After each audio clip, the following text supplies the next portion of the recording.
In Fairfax County, Virginia, police find a decomposed body, but have no report of a crime. In Fort Myers, Florida, a killer confesses to a grisly crime, but the police cannot find a body. A serial killer may go free unless police find the evidence to put him behind bars.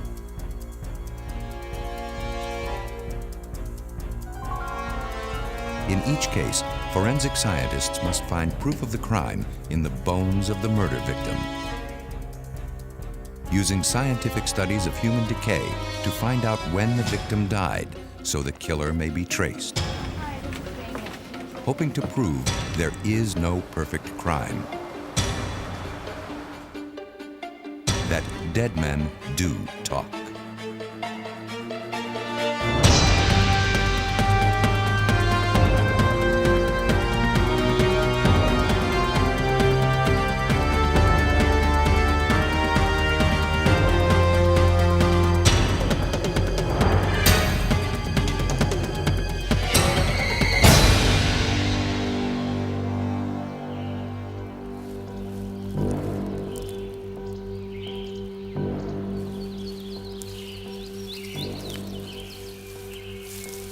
December 1993.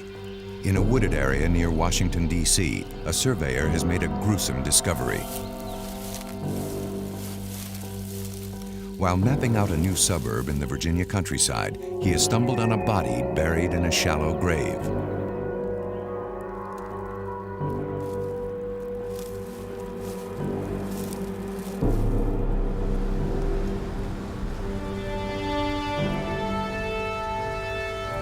Officers from the Fairfax County Police Department arrive at the secluded area where the body had been found.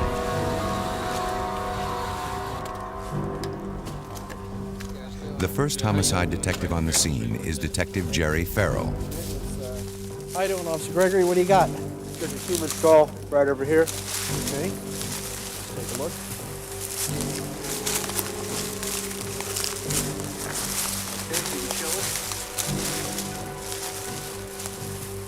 The police assume it's a homicide. But there are no immediate clues to help identify the victim. And Lieutenant Wilson, he's there. You want to take a look?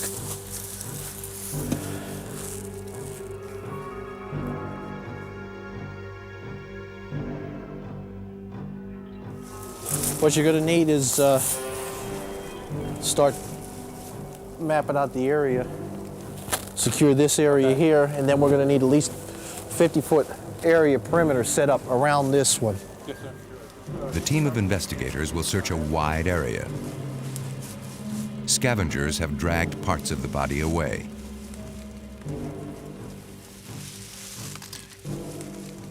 The police meticulously document the position of the body with photographs, sketches, and notes.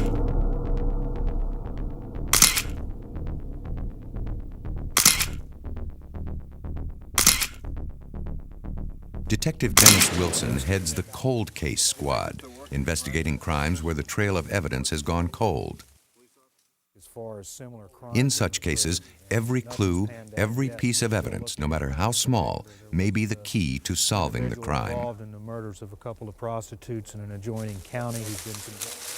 How many core samples do you From think bits we're of going to need? clothing and hair, Detectives Wilson and Farrell are fairly sure the victim is a woman. Since decomposition often leaves fatty residues, the officers take soil samples near the body. Chemical analysis could help determine when the victim was buried. Well, you only have one chance at a crime scene, and you have to do it right the first time. So you slow things down at that point. There's no hurry. The body's obviously been there for some time. We're going to try to gather all the evidence we can and make sure we don't miss anything. There just may be one small little clue here that's going to lead to either her identity or the identity of the perpetrator. Because the body is so badly decomposed, the detectives make a call to nearby Washington, D.C. Dr. Douglas Owsley of the Smithsonian Institution is an anthropologist whose specialty is identifying human remains, from soldiers who died in the Civil War to the modern-day victims of homicide. He has testified in many criminal trials as a forensic scientist. Forensic meaning science used as proof in a court of law. Receiving the call from the Fairfax County Police, he agrees to visit the site where the skeleton has been found. In the usual case, murder victims are assigned to medical examiners who dissect the body to find the cause of death. But medical examiners are accustomed to dealing with fresh bodies.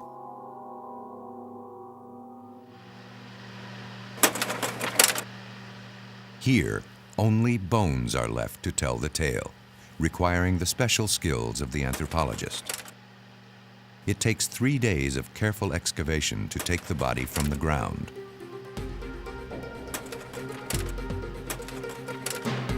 Back in his laboratory, Owsley hunts for signs of the victim's age, sex, and the manner of death. One of the things that we focus on is It is immediately apparent that the victim is female. The pelvic bone is wider in females to accommodate childbirth. Though Owsley believes the victim was a young adult, it's difficult to be more precise. She does not show any signs of arthritis, not severe arthritis. If you look at her spinal column, there's only minor changes, no development of arthritis. Her pubic bones are showing a stage of maturity that would be consistent with somebody that is about 30 years of age. And In a young one of person, features the that we sutures of look the at skull are is plainly visible. sutures. This is a very general aging indicator, but in a young As a person grows older, the sutures tend to fuse together. And so in her cranium, In the victim's skull, the sutures are starting to disappear, confirming that the victim was a young adult. in the suture. Only 5 feet 1 inch tall, she'd been stabbed repeatedly. The knife blade leaving marks on the collarbone, ribs, and vertebrae. Looking at the pattern of cuts in the bone, you can tell that the individual was behind her at least some of the time. She has knife wounds that penetrated in the back and the midline. The cut that is in the clavicle and the collarbone, there's many different positions that could account for that, but one would be the individual reaching over her. Attaching a name to the body will not be easy. To shed more light on this mysterious case, police must determine the identity of the victim.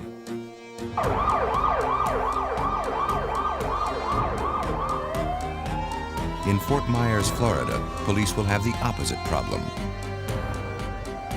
A crime without a body. 911, what is your emergency? Yeah. Okay, one moment, sir. Betty, I have a man on the phone advised he just murdered someone. In a police communication center in Fort Myers, Florida, a 911 call will lead to the discovery of a grisly crime dating to 1989. 911, what is your emergency? I'd like to report a homicide on Piney Road. Murder, where did it happen? I'm only calling in because I should confess to what I did. And you did it? Yeah. Okay. The caller reports a murder he has recently committed. Why did you do that? I don't know. That's normal everything. He says he's thought of turning himself in, but hasn't decided Why yet. turn yourself in? I'm thinking about it. All right, are you going to wait there for us? The 911 call is traced to a shopping center phone booth. The operator tries to keep the killer on the line, while a message goes out to police units in the area. Lake County 211 1065, a possible signal 5 at Coral Gate Shopping Center. Orange Grove and Pondella. Orange Grove and Pondella. Officer Paul Rose monitors the call and finds no one at the shopping center phone booth where the call originated. But less than a mile from the shopping center, he has spotted a possible suspect.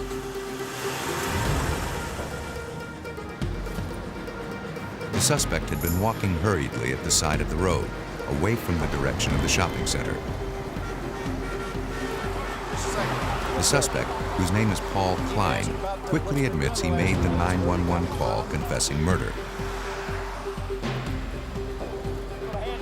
He is advised of his rights and taken into custody.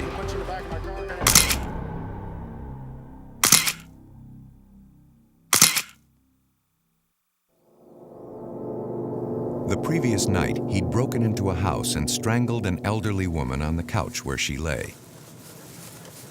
There is no sign of anything missing. Robbery had not been the motive.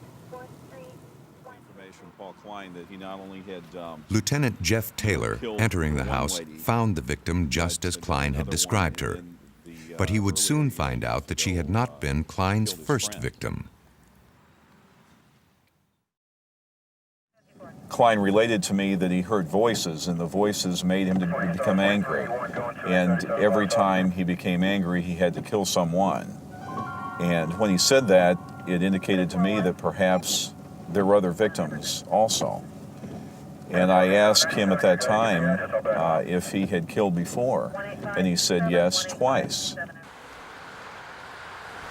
Klein had murdered one other woman in a trailer some months before. But his first victim had been a friend named Danny Webster, killed a year and a half earlier in August 1989.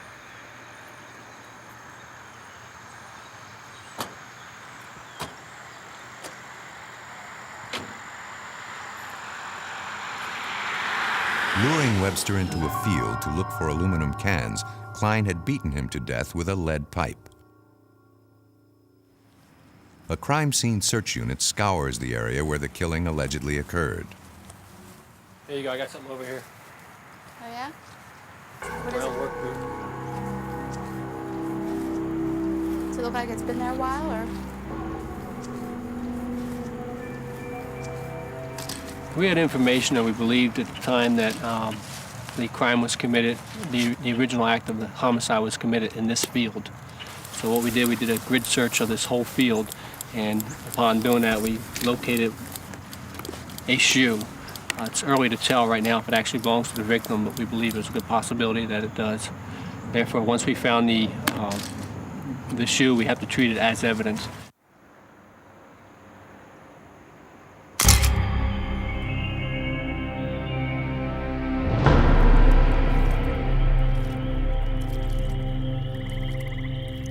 According to Klein's confession, he had returned to the scene of the crime 3 days after the murder.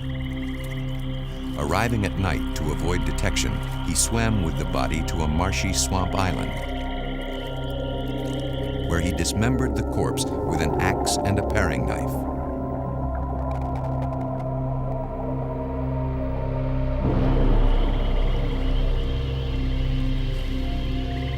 After disposing of Webster's body so thoroughly and getting away with his crime for a year and a half, Klein has now decided to confess.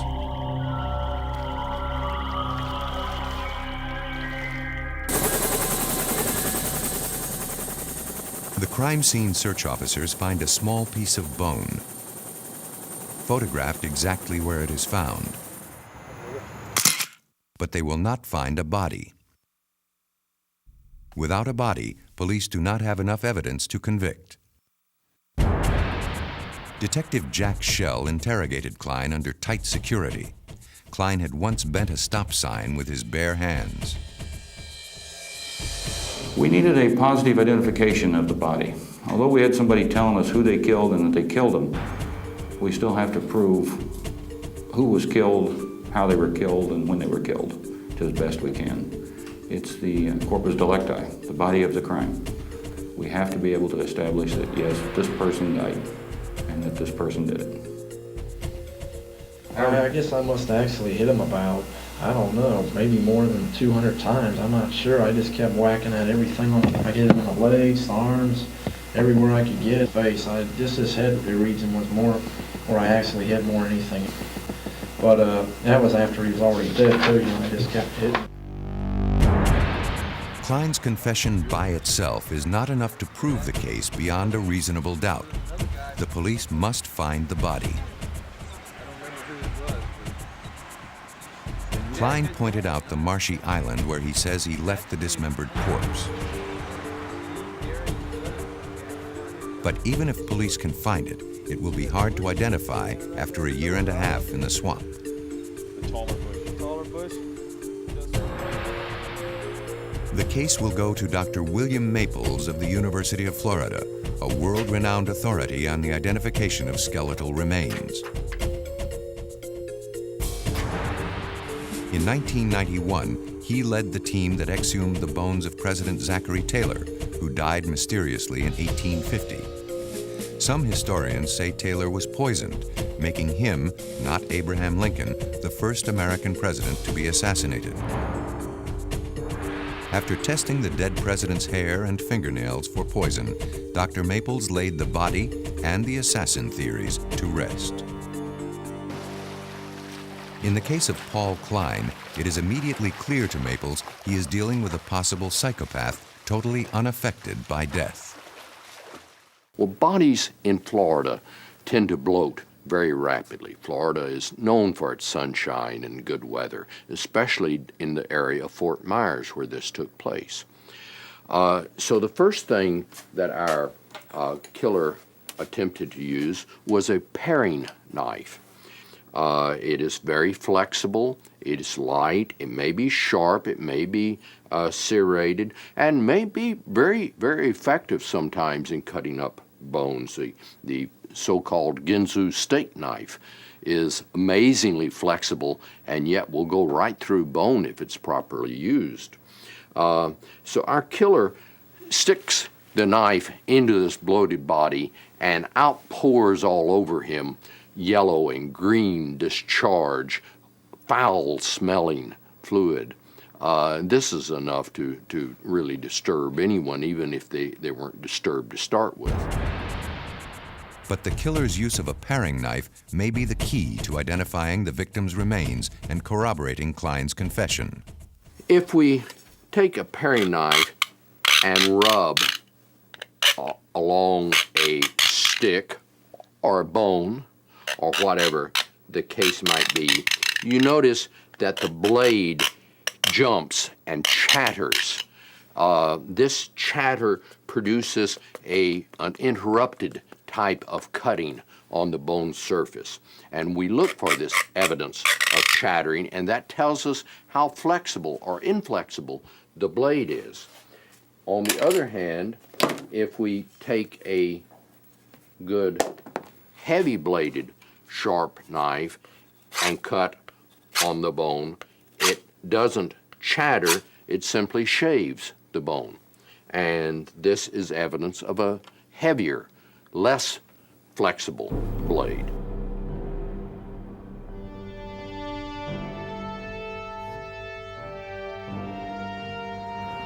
Crime scene search officers arrive at the island where Klein left the dismembered body.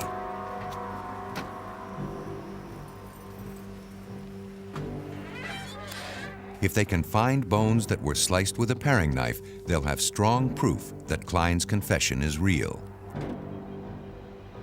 Hey, Chris. We're gonna earn this one. We're gonna earn this one.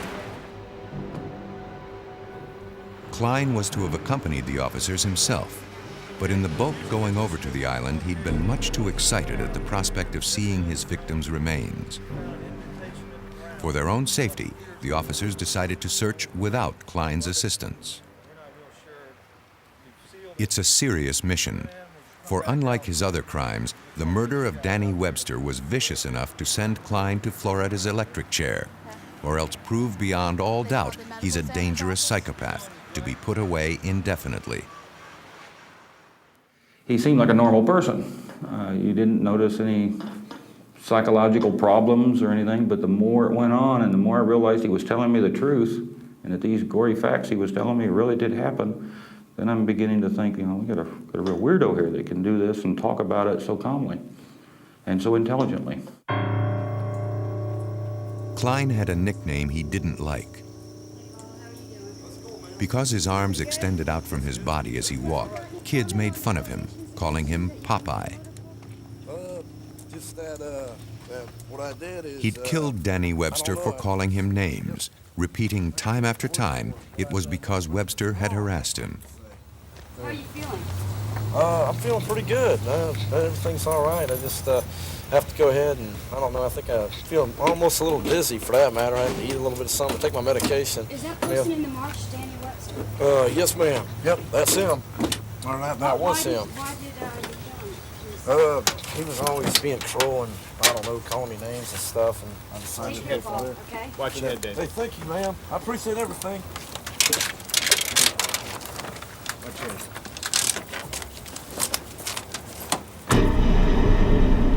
The island where Klein left the body is partially submerged and subject to changing tides. The logistics of finding evidence are very difficult.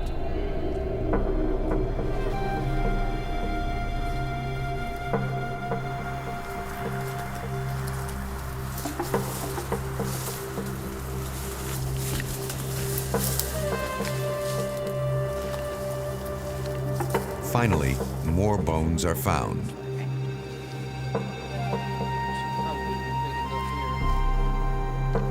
The body is in pieces, just as Klein had said.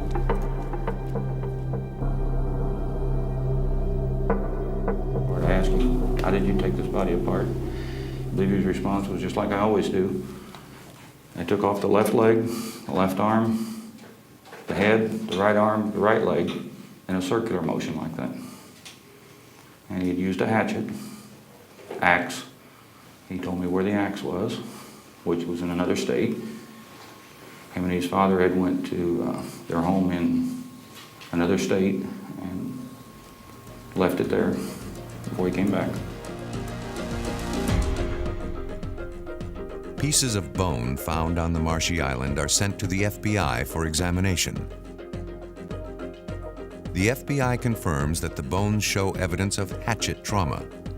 An axe or hatchet had been used to cut the body apart.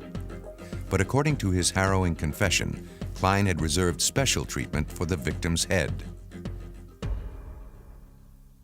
Yep, got his head off with a paring knife, and the head, there was more or less like in pieces, and I tossed it right on an embankment about 25, 30 feet from the mangroves, and I stuck it there for like, I had it there for like the longest time, I guess something like 3.5 months. He told me that he took the head and kept it to come back and visit it. He would visit it every night and talk to it. And after about 2 weeks, it got to the point where it was deteriorated to the extent that he didn't want it anymore, so he discarded it. Klein had carried the head around with him in a paper sack, often engaging it in conversation. Spotting a police car on one occasion, he panicked and threw the head into a waterway, but he could not remember where. A police dive team searches the area where Klein may have discarded Danny Webster's skull.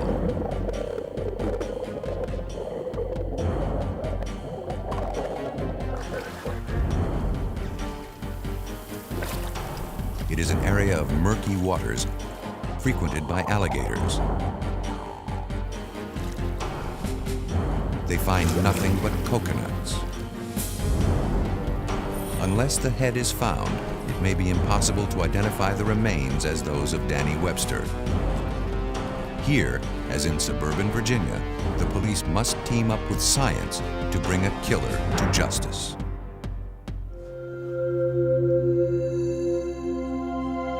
At the Museum of Natural History in Washington, D.C., tourists gaze at the wonders of the natural world. They are unaware that a few feet away, a storage area holds the unnatural work of a vicious killer. Police in Fairfax County, Virginia, have called on forensic scientist Doug Owsley to help identify the victim of a brutal homicide. The body has decomposed. Only a skeleton remains. Owsley has determined that the victim was a female from 27 to 34 years old. She died from repeated stab wounds. But who is she, and where did she come from? When you're working with police cases and working on problems of human identification, often when the remains come into the laboratory or when you're involved in the recovery, the identification follows very quickly. There's someone that's missing, there are records that can be obtained, dental records or medical records that you can compare against, and you can get that person identified within a very short period of time. Okay. All right. Well, if we can help, we'll try. But police in Fairfax County have found no immediate links to a missing person. What's your phone number? Owsley will need every piece of evidence he can find to produce a life history of the victim, to be matched, hopefully, with someone who disappeared as many as 6 years before. Personal effects found with the victim are minimal. An inexpensive hair clip, a hair pick. Her blue jeans had rotted away. Her synthetic underwear remained. Lightweight sandals indicate that the crime was committed in warm weather. Her hair was a light brown color, as determined from analysis of hair found at the site. We know that her fingernails were painted from fingernails that were recovered at the site. It was a dark glossy pink in color. So there's a lot of details. On the earrings found near the body is a fragment of human tissue. The metal of the earring had protected it from bacterial decay. The earrings are included in sketches distributed nationwide. Slowly, painfully, the haunting details of the victim's life are coming into focus. In the spinal column are signs of trauma. Depressions in the vertebra are evidence that the discs between the vertebrae have herniated.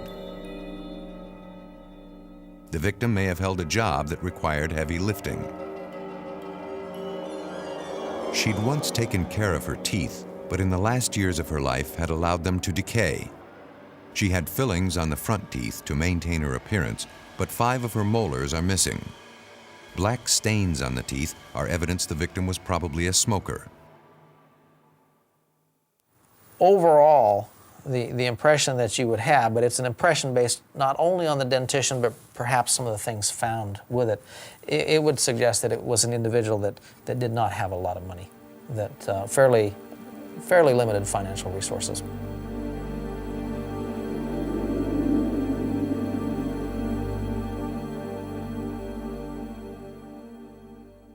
The information gleaned by Owsley is passed on to the Fairfax County Police Department, where Detective Bruce Guth heads the homicide branch. In our jurisdiction, many of the murders are committed by people who know the victim. In the normal case, once the victim is known, the police will talk to neighbors and relatives about the victim's lifestyle, who her friends were, and her enemies. A chain of evidence often will lead to the guilty party. In this case, we don't know the identity, so it makes it difficult to really go much further till we know who it is.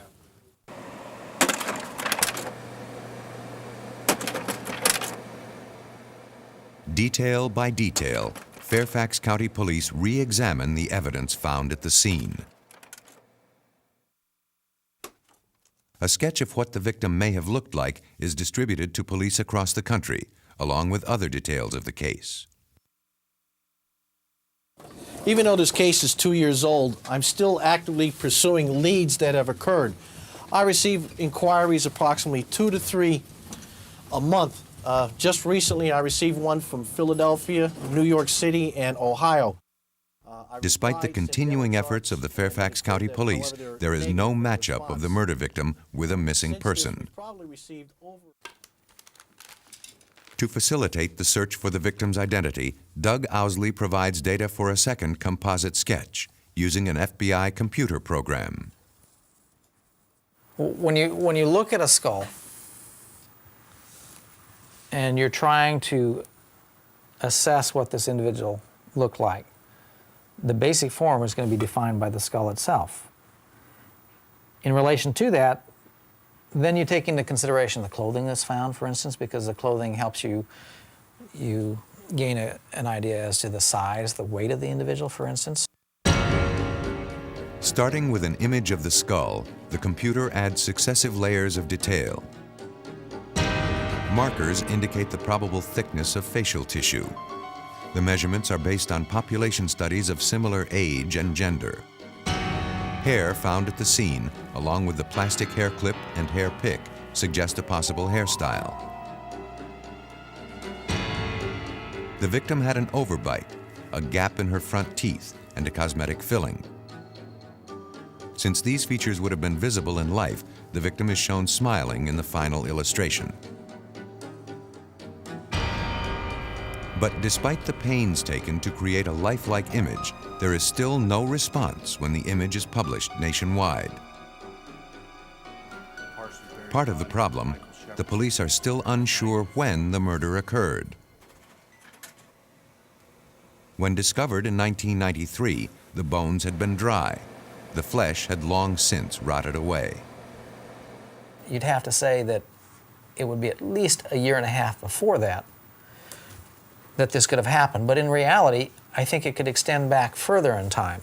And so if we take the maximum range, one of the things found in a pocket was a quarter that dates to 1980.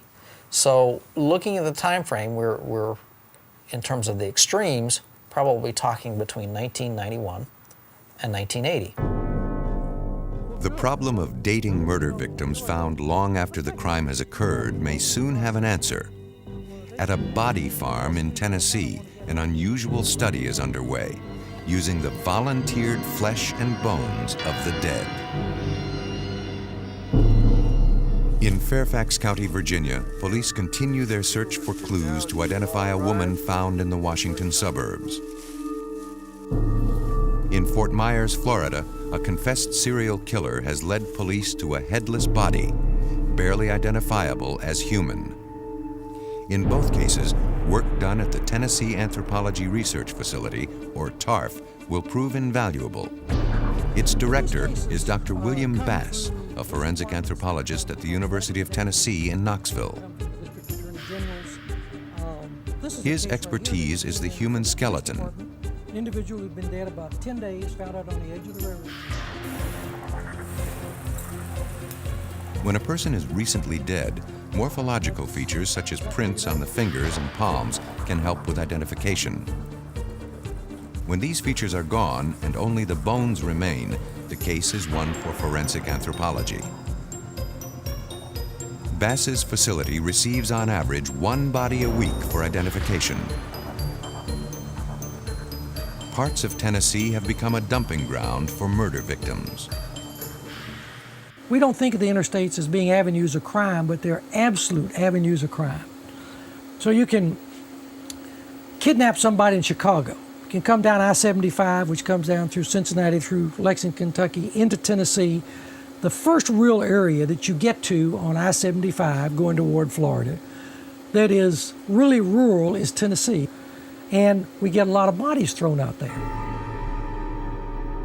With so many bodies, Bass has invented a boxing system for storage.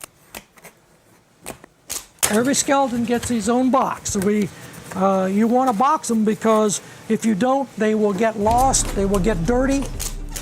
On the shelves surrounding him are over 2,000 skeletons sent to Bass's facility by medical examiners around the state.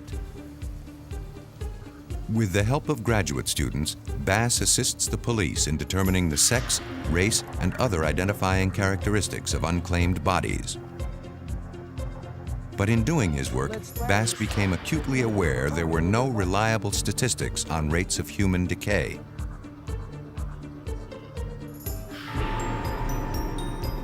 He established near Knoxville an outdoor preserve known informally as the Body Farm. Here, he has planted not living things, but dead.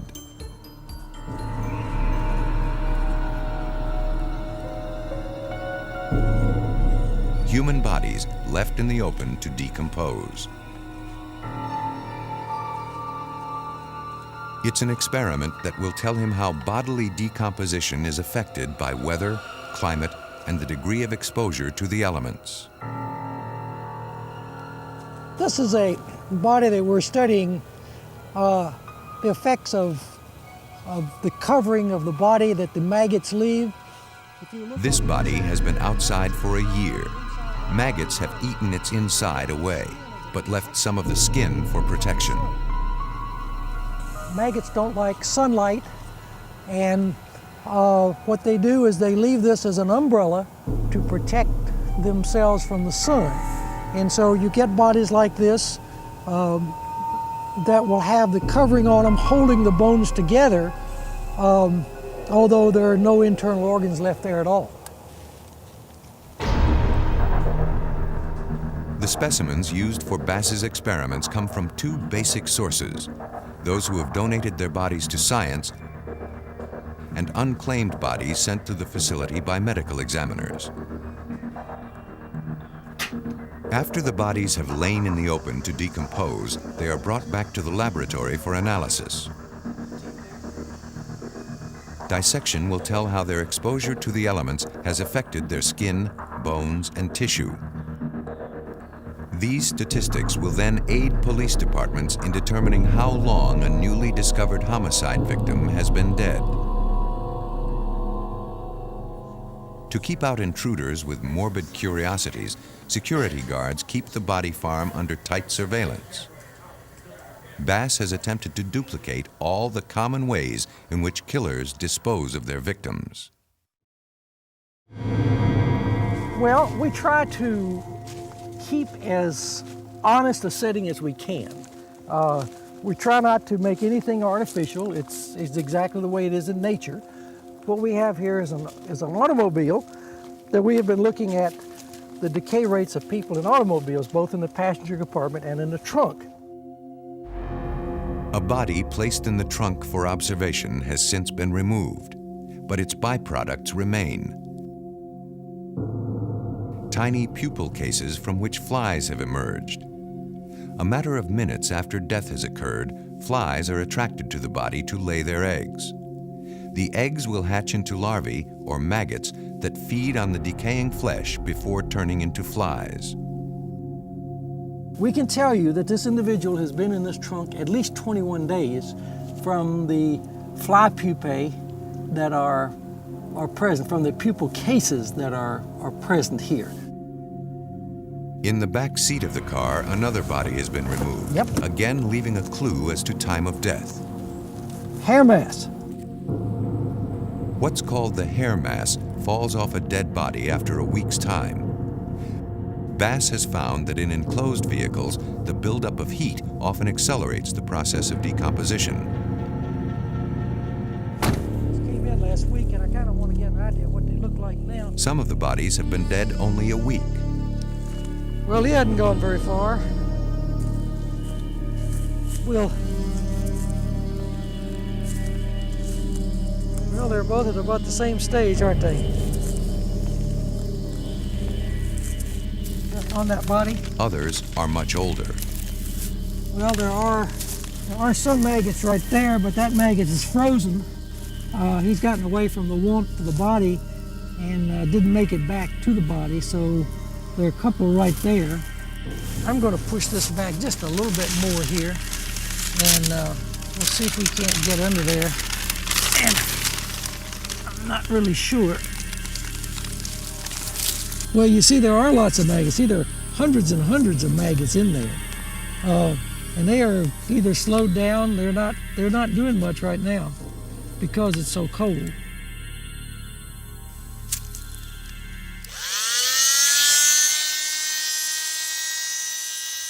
Each month, Bass sends bone and hair samples to the FBI for analysis. The samples come from a number of different specimens in a variety of locales within the farm. The FBI will study how time, exposure to the elements, and the environment in which a body is found may alter its DNA. You can do DNA analysis on the maggots, and they will produce the same DNA. If the individual has been on drugs, the maggots will pick up those drugs. You can tell from analysis of the maggot. Also, the volatile fatty acids, which are the goo that you see there, those are what are called the volatile fatty acids that leach out of bodies. Now, we've been able to take this material and analyze that and determine the length of time since death up to about 2 years. In other parts of the facility, bodies lie in coffins above ground. Drainage tubes allow the testing of fluids and air samples without opening the coffin lid. This is Nearby, bodies are part buried in coffins 6 feet underground, with a culvert allowing access. Here, Bass and his associates study how subterranean burial affects the rate of decay. Since killers have been known to dismember their victims and scatter them around, another area is set aside for body parts.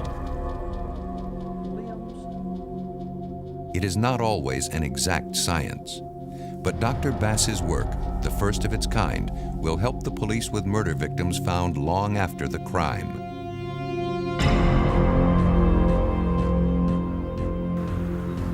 In the case of Danny Webster in Florida, police have only part of the body.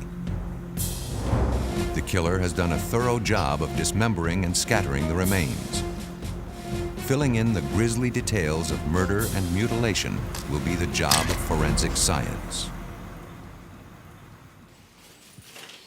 At the Lee County Sheriff's Office in Fort Myers, Florida, Paul Klein has confessed to the murder of Danny Webster. But the killer has carved up the body and disposed of its head. The few bones found on a marshy island are 1.5 years old. It may be impossible to prove beyond a reasonable doubt they are the bones of Danny Webster. Klein had been relentless in attempting to conceal his crime. Before decapitating the body, he had pulled out the teeth, knowing they're often used to identify the victim. He explained that instead of digging a normal grave-type hole, that he dug a round hole as if to put trash or something in it. He set the victim down in it, buttocks first, and shoved him into the hole by his shoulders. When he didn't go in all the way, he jumped up and down on the body until he was able to get it deep enough into the hole that he thought he had it hidden. Then he pulled weeds and dirt over it and laid on his belly, and his words were, slithered back into the water like a big gator and swam back home. Is Klein a psychopath, or is he a man who has plotted and planned the perfect crime? Okay, a perfect crime. Let's think, how about Jimmy Hoffa? How far have we gotten on Jimmy Hoffa solving? We don't even know where he is. How can we solve the crime if we don't know where he is? You see, so somebody's already thought of this and said, you know, if you leave the body, it's a good chance you're going to be caught. Because there's all these hair and fiber section of the FBI and the forensic anthropologists of the world all over. All my colleagues were out there trying to figure this out. But if you don't have a body, how do you know you've got a crime, you see? Detective Harry executed a search warrant at Klein's apartment. It was soon apparent Klein may have learned the techniques of killing from books. We found probably every true life murder story that was ever written, like Son of Sam, The Hillside Strangler. It was just book after book after book. From sparse remains, forensic science must identify the body of Danny Webster. If not, the case may be lost. In order to corroborate Klein's confession and make the case hold up in court, anthropologist William Maples will try to determine the age, sex, and race of the partial skeleton. This is the shaft of the bone. This is the epiphysis, the end of the bone. And they start from separate origins in a child. And they slowly change shape. As the epiphyses reach the end of their growth, they become fused to the shafts of bone. On the bones in this case, fusion is not yet complete. Maples is able to put the age of the victim between 17 and 23, the same age as Danny Webster. Determining sex is almost always a matter of studying the pelvic bones, narrower in males than females. The victim in this case was clearly a male. But determining race will be more difficult, especially with the head missing. Dr. Maples uses the femur or thigh bone to distinguish Caucasian and black. In a Caucasian, the femur is bowed enough to allow his knuckle to pass under.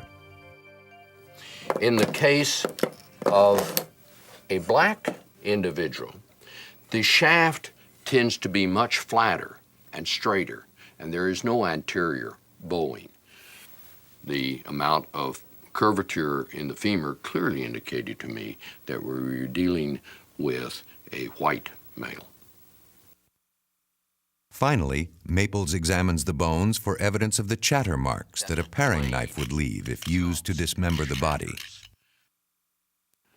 Killers, by and large, aren't stupid enough to use paring knives, so we don't have a lot of evidence of that. But the results are positive. By the end of his examination, Maples has conclusive proof that the bones match the description of Danny Webster. The necessary corroboration of Klein's confession is in place. For Lieutenant Jeff Taylor, the case is closed. Paul Klein is presently in an institution in Chattahoochee, Florida, for mentally insane.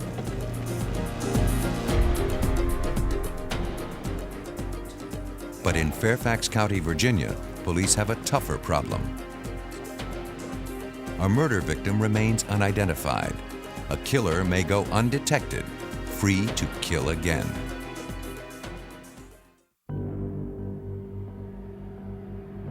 More than 2 years have passed since the discovery of a female body in the Virginia countryside near Washington, D.C. Fairfax County investigators, including detectives Jerry Farrell and Dennis Wilson, have sent out extensive information on the case, including descriptions of the victim, dental charts, and a description of some, but not all, of the wounds discovered by forensic expert Doug Owsley. Persons have been known to confess crimes they did not commit, having learned the details of the crime from public sources. By withholding certain information, the police can be sure when a confession is fabricated or genuine. All right, this is going to be the cut right here.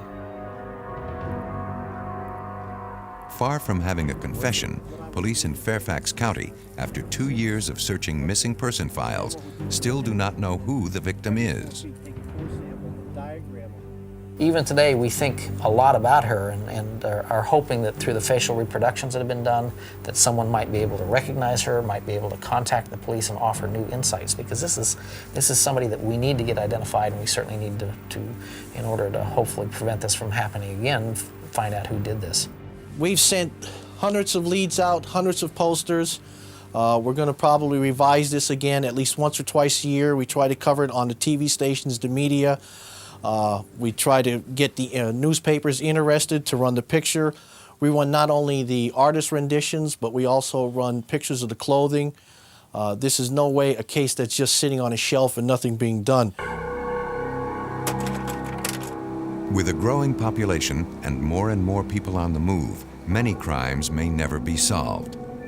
Victims like the one found in Fairfax County, her friends and relatives unaware of her death, may remain unidentified, her killer free to kill again. I think that homicide investigations are getting a little more difficult. The national trend is more stranger-on-stranger murders, as in past years it was family members, domestic kind of murders. Nationally, there's more stranger murders, and forensics becomes a very important part of the investigation. Was this the work of a serial killer? Doug Owsley believes not. The body was buried in haste, the killer lacking the tools to dismember it so it would never be found. Serial killers, like Florida's Paul Klein, are far more efficient. You don't gain necessarily that same sort of sophistication in this case. Certainly it led to a tragic end, but in terms of accomplishing what he set out to do, he was much less prepared. On the other hand, he was able to take someone's life, and he's been able to get away with it all these years, and so there's just some piece that we haven't been able to put together to get on his trail yet. Despite the obstacles to solving the case, detectives in Fairfax County have not given up. Somebody sooner or later is going to talk about this. That's one of the premises of a cold case squad, that relationships are changing and technology's changing, things are becoming more advanced. I'm optimistic that this case could get solved. We keep working at it, chipping away at it. Eventually, it's gonna unfold. Oh yeah, I'm optimistic. Believe we're going to do it. Sometimes things just take a little bit longer, that's all. William Maples, for one, believes that few killers escape detection. No, of course not. They don't play by our rules. They will take chances, do things that we wouldn't do. They just don't play by the rules. And that's helpful to us because that means that they make a lot of mistakes. And by taking chances, they invariably end up getting caught. Thrill is a big element in that. And thrill means that they're taking chances. And God love them. The more chances they take, the more chances we have of catching them. In Washington State, 2 people die agonizing deaths. Both are victims of poison-laced Excedrin capsules. The news causes public panic and costs manufacturers tens of millions of dollars. In Virginia, a cardiac care unit experiences an epidemic of unexpected deaths.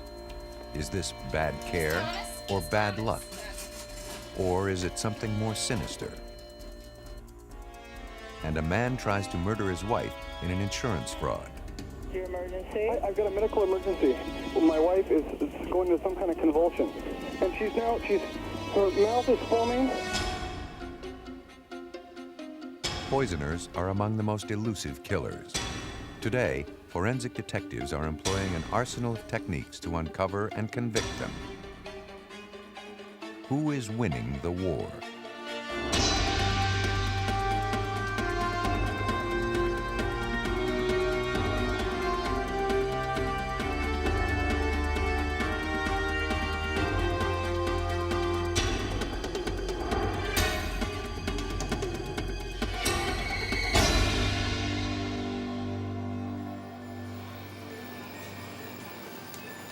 And how's Miss Thomas doing? No, she's doing great. Good. Let me take her chart. I'm going down and check on her.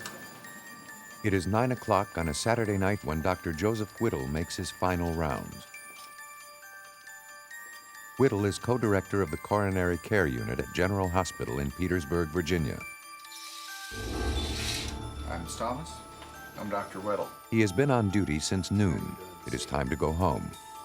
Among his patients is Josephine Thomas, a 73-year-old retired teacher. She was admitted with heart problems several hours earlier and now is resting comfortably. At around 11 p.m., Whittle orders an IV.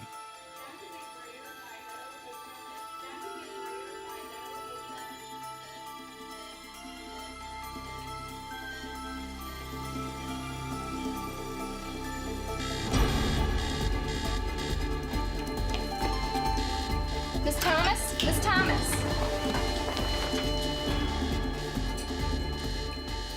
The duty nurse signals a code blue, a patient emergency, and calls in Dr. Whittle.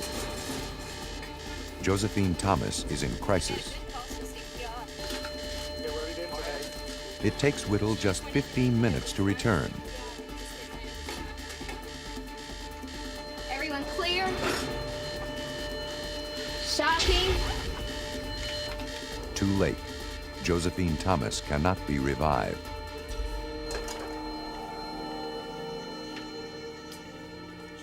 The death troubles the staff. An epidemic of unexpected deaths has struck the cardiac care unit in the past few weeks. 2 nurses suspect that Josephine Thomas may not have died of natural causes. Their suspicions deepen an hour and a half later, when a package of lidocaine is found to be missing. Okay, lidocaine 2 gram? No. You don't find any 2 gram? We didn't use a 2 gram. Right. Well, we should have 1 2 gram lidocaine in. I don't have one. Lidocaine is a drug given to stabilize heartbeat. In large concentrations, it can be fatal. Whenever a death seems unusual or suspicious, medical and law enforcement personnel are required to contact the medical examiner's office. Hi, Dr. Fierro. How are you? Hello, Jim. How are Dr. you? Marcella Fierro is chief medical examiner for the state of Virginia. In her first year as an assistant medical examiner, she worked on the Petersburg case.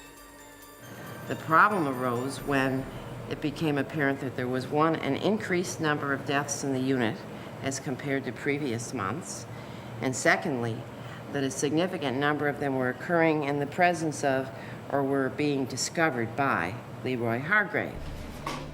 Evening, ladies.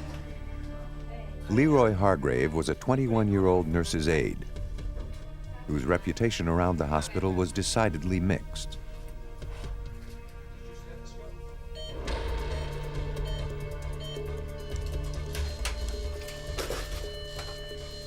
It was Hargrave who had called the alert on Josephine Thomas. Several other deaths had also occurred during Hargrave's shifts. Was this coincidence, or was something else going on? No one had seen Hargrave do anything wrong. It would take all the resources of forensic science to establish what had happened. Throughout the United States, an autopsy is performed whenever the cause of death is unknown. This unknown male was found dead on a Michigan street. All right, go ahead and check the status of the hair, looking for any injuries on the head. How did the individual die? Was it natural death, an accident, a homicide, or suicide? Sometimes the answer is undetermined. Did you make it to a hospital? No, not this guy. He was found dead. In an older part of town, I'm wondering about lead poisoning. You think we ought to get a heavy metal screen on him? I think it'd be a good idea. Why don't we get some head hair too, since arsenic can accumulate in the hair. If we do find arsenic on the general heavy metal screen, then we can fractionate the hair. Since hair grows about 1 centimeter a month, see if there's any chronicity to the poisoning. Pathologists gather a variety of samples, including muscle tissue, brain, kidney, urine, and blood. About 30 cc's will be enough, Paul. All right, let's get a piece of kidney too, Paul. All right. Each sample may tell a story about the victim's life and death. Poisoning is a rare occurrence, according to James Valentour, head of the toxicology laboratory for the Commonwealth of Virginia. Poisoning is not automatically suspected. It depends on the circumstances or lack of other evidence following the investigation. If an autopsy is conducted on a young person in otherwise apparent good health and no cause of death is found, then the suspicion of drug involvement or drug contribution to that death increases, and we proportionally increase our analyses until we rule out all the possibilities that we can.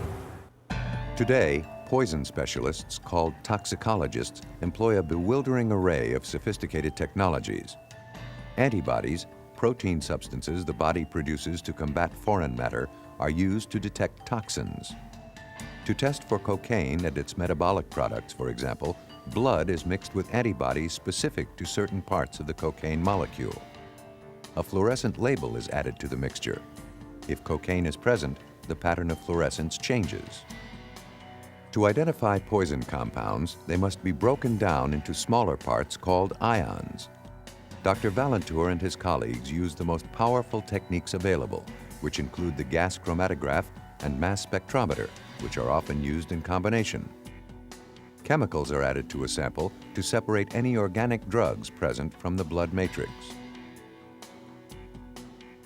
The isolated portion is vaporized and passed along a hydrogen-filled tube. Molecules of different size migrate through the tube at different rates. As molecules emerge from the tube, their concentration is measured. Next, the mass spectrometer shatters the molecule into ions, its chemical building blocks. A complex molecule may generate hundreds of ion fragments. The pattern of ions produced is unique to a particular molecule. To identify the unknown substance, its ion signature is compared to those of tens of thousands of chemicals in the computer's database. In time, techniques like these would reveal not one, but 6 poisonings at Petersburg General Hospital. Lodge at Poison Center, can I help you? The world is filled with deadly chemicals. An average home harbors dozens of dangerous substances such as chlorine bleach, drain opener, and aspirin, each capable of causing death. The Blodgett Regional Poison Center in Grand Rapids, Michigan receives thousands of anxious phone calls each year. Many concern overdoses, accidental or intentional. Many more involve children who have eaten some bright berry or sampled the household bleach. And a few involve deliberate attempts to kill. John Trestrail directs the center and is an authority on poisons and poisoners. Well, poisoning homicides differ from normal homicides in that there usually are no witnesses. There are no visible signs of trauma. You see no bullet holes, no stab wounds, no bruises. Usually it's very covert, very secret. The evidence is usually lacking. There's no cartridge cases or anything. Often it's missed, and this crime scene is cleaned up. Trestrail's office reveals a lifetime of fascination with things poisonous. Take, for example, spiders. We know that this small spider, compared to one big spider here, you say, well, which one's more poisonous? Well, most little kids will say, obviously, the big one. Well, the tarantula is no more worse than being stung by a bee, but the black widow is capable of killing. So size is not always associated with degree of deadliness. In Trestrail's view, mankind's knowledge of poisons is extremely ancient. In all likelihood, it goes back to making the connection between eating something and getting sick. Okay, here we have an example of what primitive man might have first associated cause and effect relationships with. Here is a mushroom called the fly agaric, common name, Amanita muscaria. And it contains chemicals that produce hallucinations and a lot of other bad garbage that go with it. But I'm sure at one time in prehistory, man looked at someone eating this and said, what he did when he ate this was it caused these symptoms. And from that they said, this mushroom contains these poisons. I have this knowledge. This knowledge led to mystery and the shadowy figures of the shamans and witch doctors and everything. So the whole history of toxicology began a couple of 100,000 years ago. It was probably the third weapon developed after the stick and the stone, the poison. The essence of poisoning is stealth. To shoot or strangle a person, the murderer must be present. Poison offers the opportunity of long-distance homicide. There is also the chance that homicide won't be recorded at all, that the death will be deemed due to natural causes.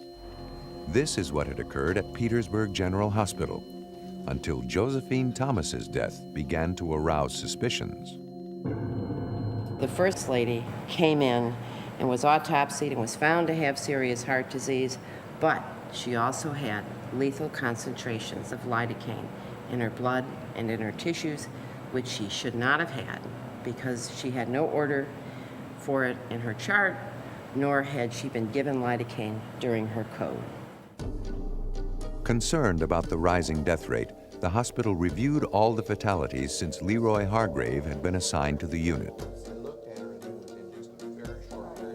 And they identified 10 persons that they thought might be at risk for lidocaine poisoning.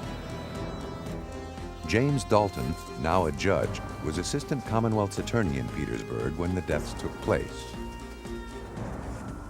I received a call from an attorney. He said, we've got something I hope doesn't exist, but I'm afraid that there's a possibility that there have been a number of people actually killed at the hospital. Dalton also learned the name of the chief suspect, Leroy Hargrave.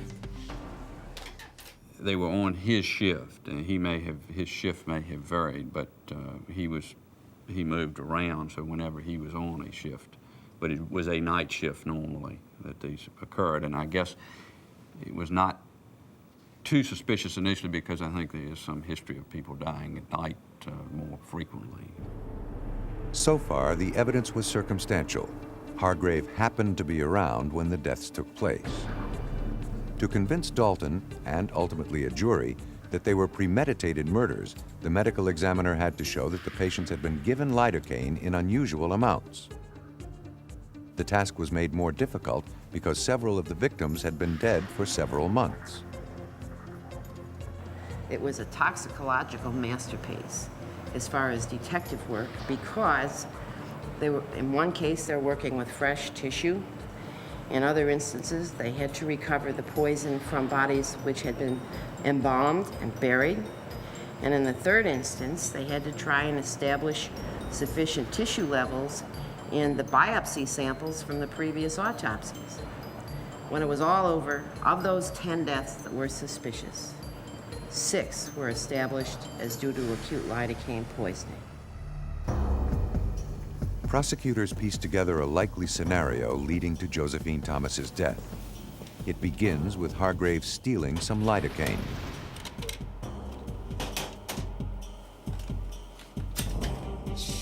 Once the cardiac care unit has settled for the night, he slips into Thomas's room unobserved.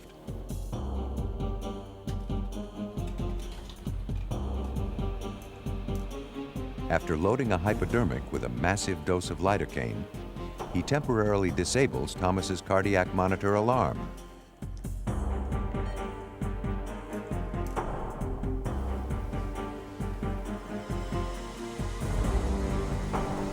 Within seconds of administering the drug, it will disrupt the rhythm of Thomas's heart, causing a fatal seizure. Then, Hargrave raises the alarm to divert suspicion from himself. We need some help in here! Leroy Hargrave was convicted of poisoning Josephine Thomas and sentenced to life imprisonment. He never confessed, and his motive for killing Thomas and the other patients was never established. Dr. Fierro talks about one theory. The code, the actual code procedure, the cardiac arrest procedure with the response by a resuscitation team is a very dramatic event. It's very intense, it's very rapid. There are orders, there's no pleases, there's no thank yous, there's just instructions. And this is quite exciting to persons who are on the outside, you know, if you're not related to the person who's being coded. So it was thought that he really got into the code. Without the initial suspicions of the nurses, without the technology to precisely identify lidocaine weeks or months after death, Leroy Hargrave might have gone free. John Trestrail. How many bodies do you dig up to find a bullet hole? None. They catch that before they're buried. How many bodies do you dig up to find a poison? Most of them. We're missing them at the point of death, and we're burying the evidence. That's difficult to overcome, but that's what we're going to do. Among the most difficult poisonings to detect are those involving product tampering. In 1982, 7 people in Chicago died from poison-laced Tylenol. A rash of copycat crimes followed, each with its own bizarre twist.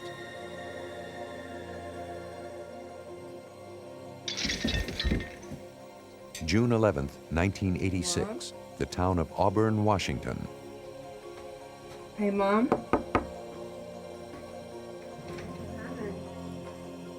15-year-old Haley Snow finds her mother collapsed in the bathroom. Susan Snow is unconscious. Her pulse is weak. Her breaths come in long, irregular gasps. Haley dials 911. Within 4 hours, this apparently healthy 40-year-old mother of 2 will be declared dead.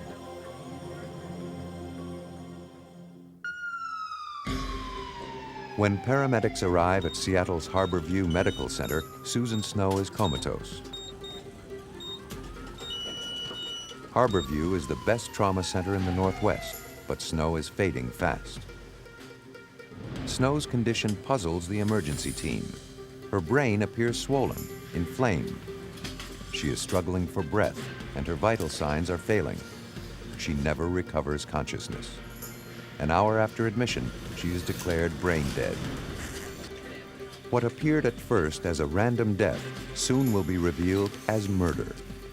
It will cost a pharmaceutical company tens of millions of dollars, incite public panic, and set off one of the largest law enforcement operations ever mounted in Washington state.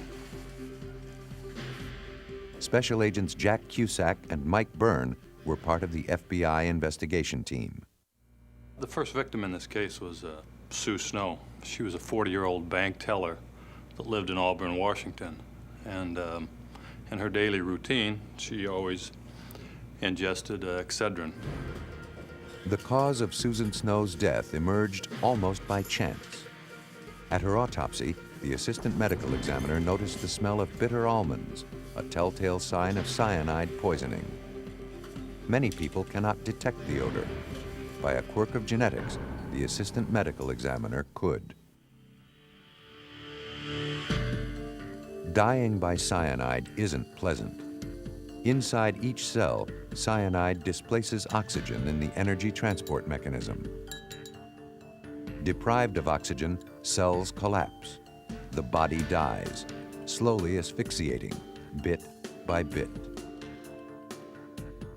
By June 16th, the cyanide source had been identified, the bottle of extra-strength Excedrin capsules in Susan Snow's kitchen. 750,000 bottles of Excedrin were immediately recalled or withdrawn. The news made headlines all over America. Fresh in everyone's minds were the Tylenol poisonings in Chicago. How many would die this time? To catch a poisoner, it helps to get inside his or her head. John Trestrail explains how poisoners target their victims. One is type S, S meaning specific victim. That victim has a name. They know exactly who it's going to be, whether it's their spouse or whether it's a political figure or somebody. They're going out after an individual with a name.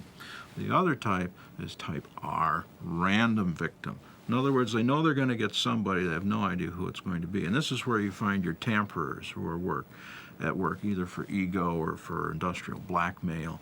And sometimes you can actually find individuals cloaked and camouflaged as random poisoners that are specific. So this gets to be a real mind game, the investigation of this kind of an offender. Susan Snow's death, it would turn out, was a random killing. She was poisoned in a cold-blooded attempt to draw attention away from the real target. On June 5th, 6 days before Susan Snow died, Bruce Nichol had suddenly collapsed at his mobile home in Kent, Washington. When paramedics arrived, they found the 52-year-old Nichol on his back, gasping for breath. His face was cherry red, his body deathly pale.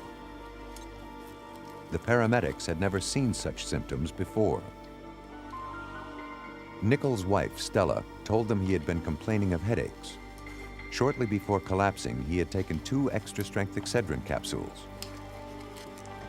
Stella emphasized Excedrin over and over, the paramedics would remember later. She even retrieved the bottle from her kitchen. Evacuated to Harborview Medical Center in Seattle, Nichol died a few hours later. The autopsy recorded death from natural causes. Nichol had died from emphysema. Strangely enough, Stella Nichol was also making a few additional calls on her own. She called her doctor, "Are you sure this is what he died of?" She called the paramedics. It could have been anything else. Are you sure that he died of natural causes? She wasn't quite that obvious, but she did make these telephone calls. Stella called again after news of Susan Snow's poisoning appeared. The lot number of Snow's Excedrin matched the capsules Bruce had taken. Tests quickly proved that Nichol's capsules were laced with cyanide. Nichol's body had been buried, but a vial of his blood remained. It too was tested. Again, cyanide. Across the state, shelves were cleared of Excedrin. But of the thousands of bottles screened, only 5 were found to contain cyanide. A little quirky thing about that was Stella had 2 of the bottles. And even more strange than that was, she said, hey, I bought one of the bottles about a month before Bruce died. And I bought the second bottle a little more than a week before he died. The odds of that are unbelievable. Stella's deadly plan began to unfold. First, she poisoned Bruce with cyanide-laced capsules. Then, to make his death appear a random killing, she placed more contaminated capsules on drugstore shelves. Investigators began searching for a motive. They soon found one: insurance fraud. When Bruce Nichols died, and he was found to have died of natural causes, Stella stood to gain approximately $31,000. If he died accidental death, then this jumped up to about $178,000, and in addition to that, she had a couple $20,000 policies. To insurance companies, dying by poison counts as accidental death. But had Bruce taken out the policies? Handwriting experts scrutinized his signatures, comparing them to Stella's.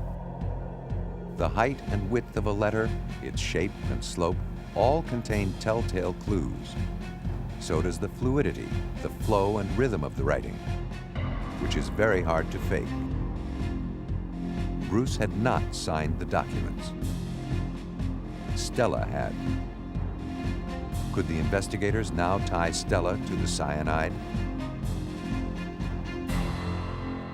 When the capsules were shipped to the FBI's toxicology laboratory in Washington, D.C., an unexpected clue appeared. The white powder was contaminated with tiny green specks. The specks were 99% sodium chloride, ordinary table salt. Bulking out products with salt is a common manufacturing practice. But what of the remaining 1%? Laboratory analysis revealed 4 separate chemicals. 2 were used almost exclusively in preparations called algicides. One commercial product contained all 4 of the chemicals. It came in the form of tablets, which were bright green. The laboratory called us back and said, we have positively identified those green crystals as a product known as algae destroyer. It's an algicide used in fish tanks by fish fanciers. And that really rang a bell for us because from the first time any of our agents went in Stella's residence, it was obvious she was a fish fancier. She had fish aquariums all around the front room. The cyanide had led to algae destroyer. Would algae destroyer now lead to Stella? Agents combed pet stores all over Seattle. Someone might remember Stella and the kind of algicide she preferred. The search ended at a store not far from where Stella lived. It stocked algae destroyer, and the manager recognized a photograph of the woman who frequently bought it there. It was Stella Nichol.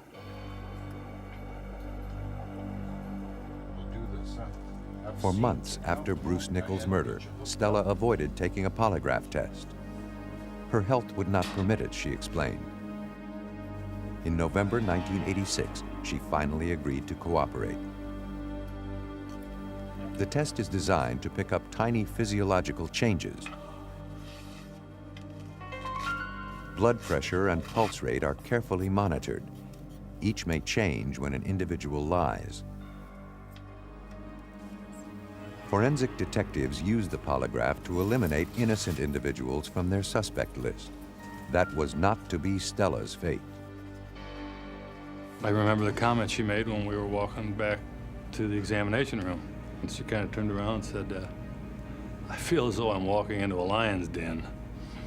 I didn't understand the significance of that comment, but I thought, a little unusual. Stella took the examination. I formulated the questions. They were clear-cut. Did you cause your husband's death? Did you put potassium cyanide in those extra strength Excedrin capsules? Stella clearly showed deception on the test. When we informed her of that in straightforward fashion, she asked for her attorney, who was in the waiting room, and basically, everybody knows how the Miranda rights go. That pretty much terminated that interview that day. More trouble was in store for Stella. This time it came from an unexpected source, her daughter Cindy. When she heard Stella had failed the polygraph, she contacted Jack Cusack. You know, there's no doubt about it. We had a lot of good breaks come our way on this case. And one that paid off initially was the fact that Stella's daughter, Cindy, decided to share with us some of the conversations that she had had with her mother out at the airport. In 1985, after years of feuding, Stella and Cindy briefly reconciled. They even got jobs together as security guards at Seattle's SeaTac Airport. It was there, in the pauses between flights, that Cindy heard hints of Stella's plan. First, Stella asked her daughter where she might buy heroin. What was a lethal dose? How much cocaine? Then she talked about hiring a hitman to shoot Bruce while she was out of town, or, less plausibly, to kill him in an automobile crash. Finally, she talked about poisoning Bruce. You know, Cindy told us that, my mother spent a lot of time doing research at the library. She said, my mother would go to the libraries within the Seattle area, within King County, and research various plants. At first, Stella hoped to identify poisonous plants on her property, which she could surreptitiously feed to Bruce. To check out Cindy's story, the FBI sent teams of agents to every library in South Kent County. It was a monumental task. They were searching for a book, any book, that would tie Stella to poison. Boxes of books were sent back to the FBI laboratory in Washington, D.C. There, a team of examiners scrutinized them for Stella's fingerprints. We're kind of part of the human behavior aspect of the case, and that's, in a lot of ways, that's pretty interesting. You're in on the interviews, you're kind of putting the pieces of the puzzle together.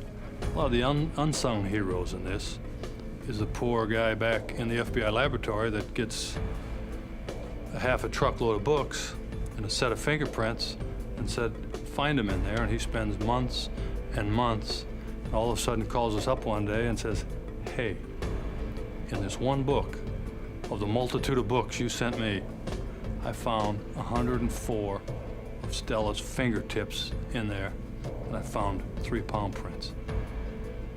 Well, you can imagine when we're on the receiving end of a telephone call like that.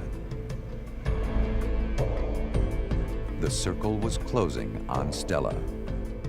Special Agent Mike Byrne. So now we have library books that we went out, came up with her latent prints on library books where she actually researched cyanide. We had the insurance where she forged Bruce's signature, and now we had the algae destroy product that she actually purchased.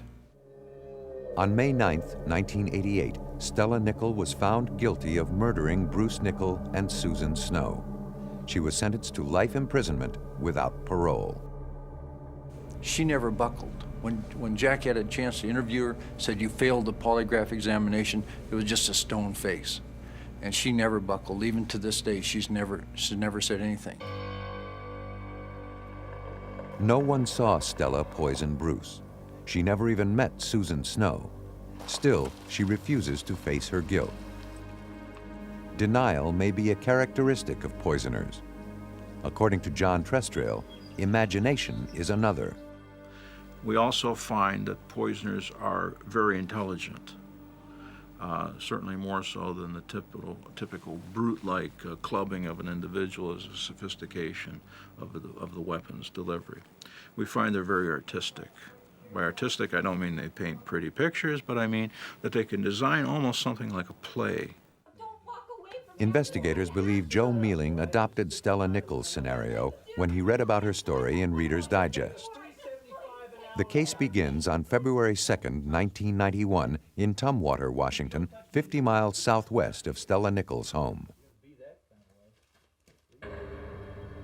One evening, as the Mealings are preparing for bed, Joe reminds his wife Jennifer to take a Sudafed. Jennifer's snoring disturbs him, he claims. She must be congested. Jennifer does not feel congested, but under Joe's continued pressure, she agrees. A week earlier, Joe had purchased some Sudafed capsules. But why Sudafed, which they have never used, and why capsules? After Stella Nichols, Jennifer is wary of using them.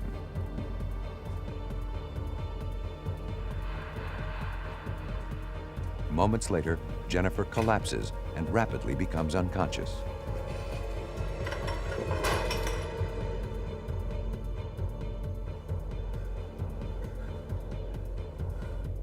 Special Agent Tom Turgeson was involved with the FBI investigation. What happens when someone is poisoned by sodium cyanide was perhaps best described by Joe Mealing himself when he called the 911 operator and described to the operator what was happening to his wife. My wife is going into some kind of convulsion. Second Avenue South. Yes, 1111, 2nd Avenue South, number 2. Has she ever had a seizure No, she's never had a problem before. How old is she? She's 29, 28. She called me from the other room, and her mouth is foaming. Take a deep breath. You need to be calm for your wife, okay? Yes, I'm calm. Okay. Does she use drugs or on any medication of any kind? She just took a Sudafed. It was fast, it was swift, and she was in agony. Rushed to the emergency room, Jennifer is in a coma. The staff struggles to save her life, treating Jennifer for diabetic ketoacidosis, elevated acid and blood sugar levels. In the midst of it all, Joe Mealing makes a curious suggestion to the physician in charge. Have you considered poison, cyanide in particular?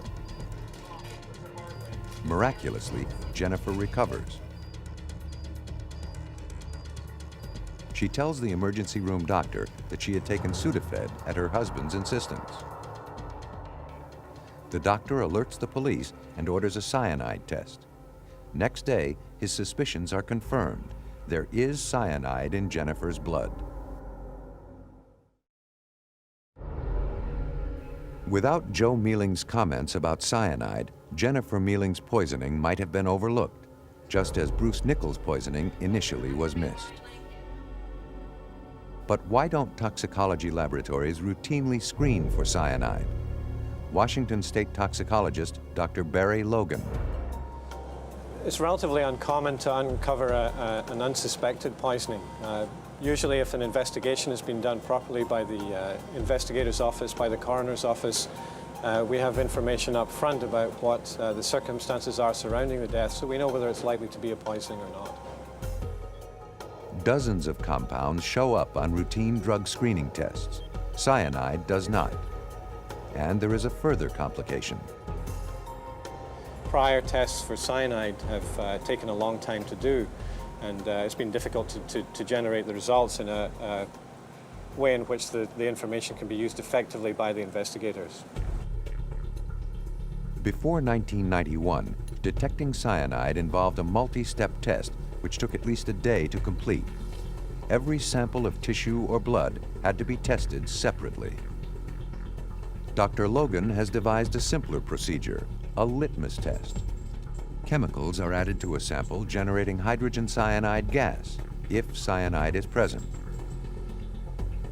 At the same time, the litmus strip, paper impregnated with a complex of chemicals, is added to the tube. If hydrogen cyanide has been produced, the strip turns purple. The degree of coloration is a rough guide to how much cyanide the sample contains. The test that we currently use in this lab to screen for the presence of cyanide is very easy to do. We can do a large number of screens in a short period of time, which is a big advantage. Within days of Jennifer Mealing's near poisoning, Dr. Logan had the opportunity to try out his new tests. On February 11th and February 18th, there were two mysterious deaths. Both fell within Logan's jurisdiction. We conducted a full drug screen on the sample and found the presence of therapeutic levels of a compound called pseudoephedrine, which is the major component of Sudafed. That in itself wasn't particularly remarkable, but at the pathologist's request, we also did a test for cyanide. The cyanide test came back strongly positive, a level that indicated almost certainly the cause of death as being cyanide poisoning. On March 1st, a pattern finally emerged. 3 cyanide poisonings, 2 deaths. All 3 victims had taken Sudafed. Next day, Sudafed was withdrawn, and the FBI was called in. Before we've actually focused on Joe, because that's one of the things we look at are the victim families.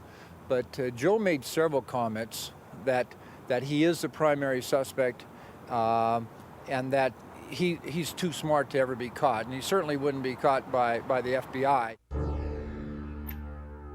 But Joe Mealing underestimated the agent's tenacity and the FBI's resources.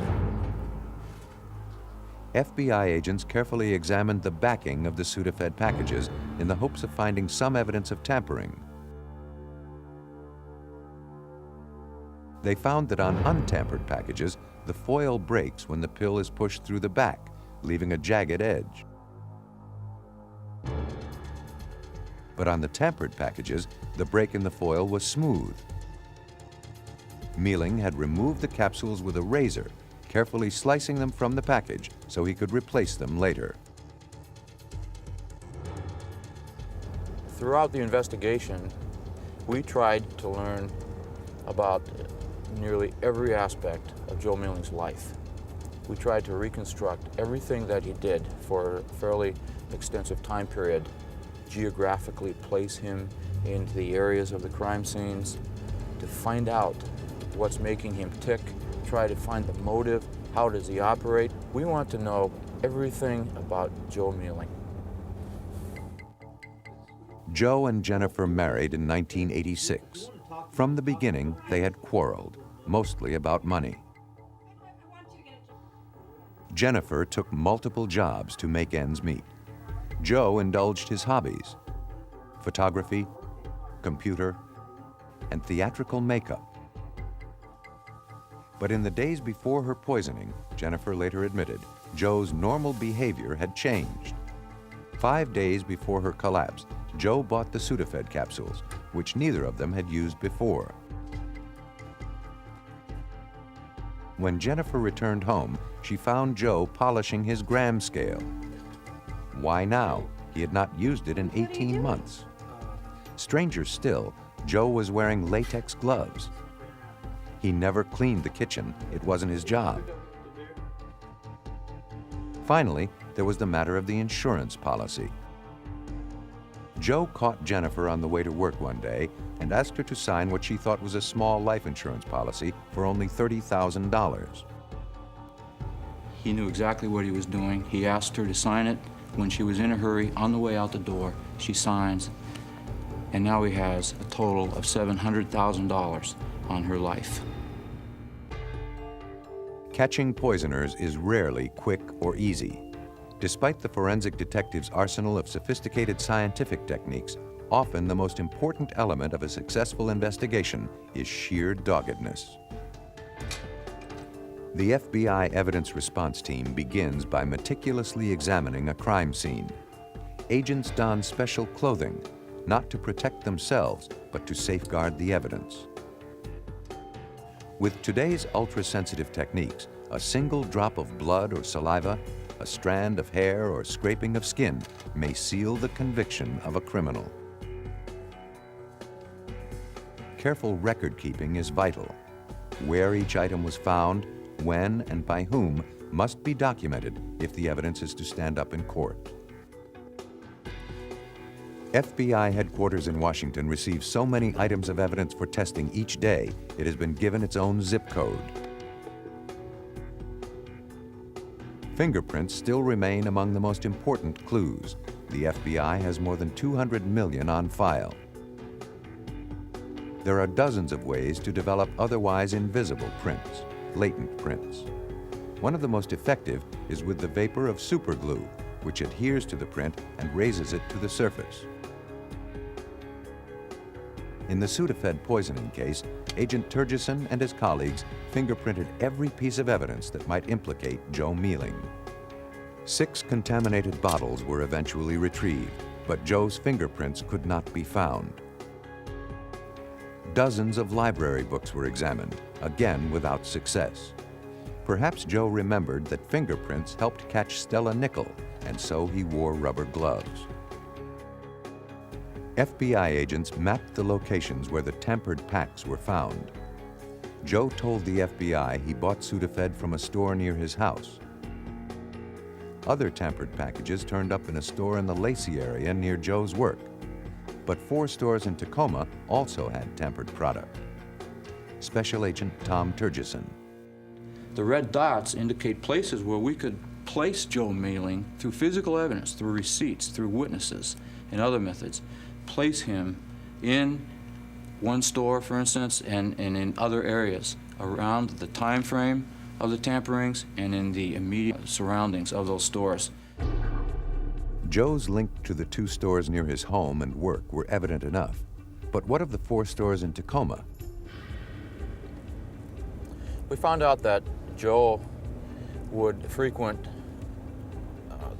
the stripper bars and talk to the strippers and seemingly just relate his problems to them.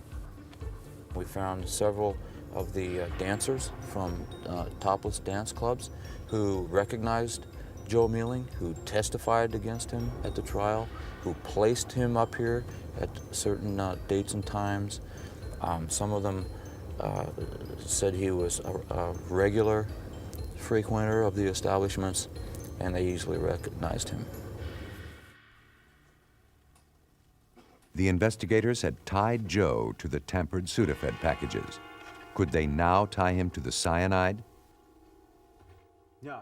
As the major suspect, the FBI tapped Joe's telephone early on in the investigation. One day, they heard him describe in vivid detail a building he had once visited.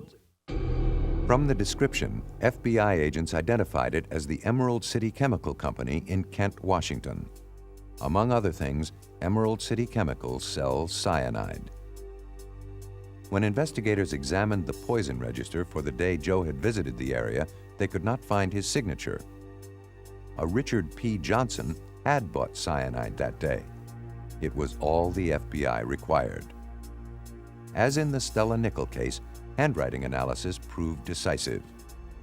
Despite Joe Mealing's attempt to disguise his handwriting, there are clear similarities between Richard P. Johnson's signature and Joe's own.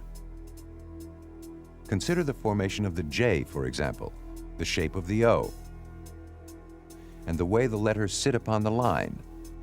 The person who signed the poison register was Joe.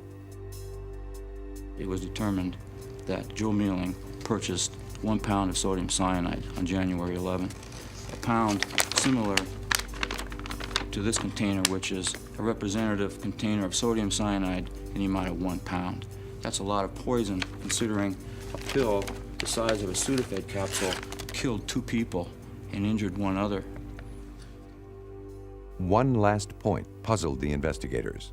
When the clerk at the chemical store was shown a photograph of Joe Mealing, he failed to recognize him. In the residence of Joe Mealing, we found this array of theatrical makeup equipment. Experts in theatrical makeup testified at his trial and determined on the witness stand that there is the equipment here available to make someone up to be unrecognizable as to their true identity.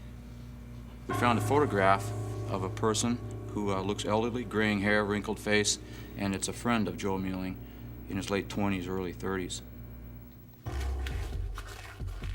It had taken 18 months of exhaustive investigation, but by August 1992, the FBI case against Joe Mealing was complete. Shortly before Jennifer's poisoning, he prepared 6 packages of Sudafed. In each, he replaced the Sudafed with capsules filled with lethal doses of cyanide. 5 packets he returned to drugstore shelves. one remained at home, to kill Jennifer. Joe Mealing was indicted on 2 counts of murder and the attempted murder of Jennifer Mealing. He is now serving life imprisonment. Among evidence discovered at Joe's home, agents found one last item of note, an outline for a screenplay about the poisoning of Jennifer. The protagonist, James Martin, is described as devoted, honest, reliable, sincere, truthful. Joe Mealing was greedy. He was very selfish. I don't think he was concerned about the health and welfare of his wife, Jennifer. He's concerned about Joe. Just as Stella Nichol learned from the Tylenol poisonings and Joe Mealing learned from Stella Nichol's mistakes, so too investigators learn to prevent and detect such murders. Dr. Barry Logan. There's no way to prevent a product from being tampered with. What we can do is package it in such a way that if anything is done to interfere with the material, that it's evident to the person when they buy it from the supermarket or before they use the product. What's important for the conviction of a poisoner are 4 things I call the conviction pyramid. Number 1, we have to have the victim. Number 2, we have to have the poisoner. And then we have to have the poison and the intent. And all these things have to be linked together. Poison to victim, poison to offender, offender to victim, and then finally the intent. Was the intent really to kill that victim? Once you get those 4 things locked on, then you have the potential for a conviction. Each year, forensic science provides investigators with powerful new tools. How many poisoners still elude detection? We don't know. Perhaps more than we would like to admit. Who is winning the battle? In the end, no one. The fight goes on.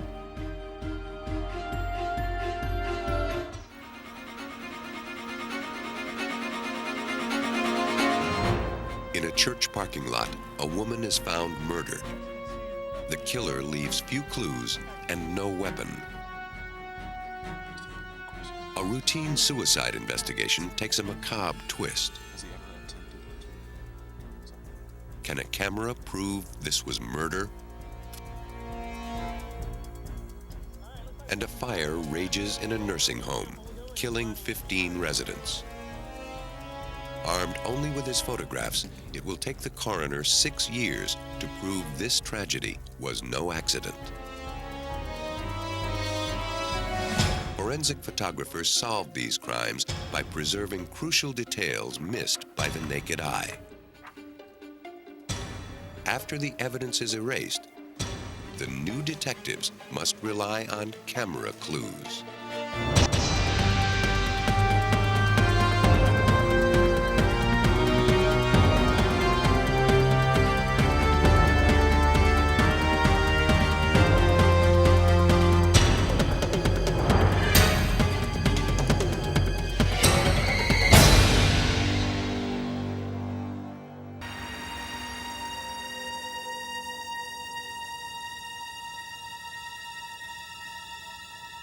In Fairfax County, Virginia, in March 1989, a man called police to report a woman had fallen in an icy church parking lot. An officer reported back from the scene. The woman didn't slip and fall. She was murdered.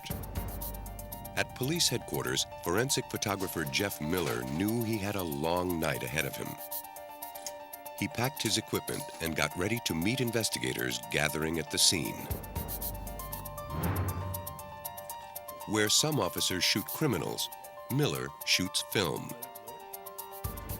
In his 18 years with the Fairfax Police, he has witnessed countless crime scenes through his lens. If he is the eyes of law enforcement, then his photos are its long-term memory. Ed, this is the ID we got off of the victim. Investigators arrived at the parking lot and planned their strategy. Detective Ed Guckenberger headed the investigation. As his team uncovered clues, they depended on Miller. It's in Miller's camera that all the clues come together to solve a case and hopefully to catch a killer. We want to be able to document the scene, in essence, take the scene from here to the courthouse, just exactly the same way that we find it.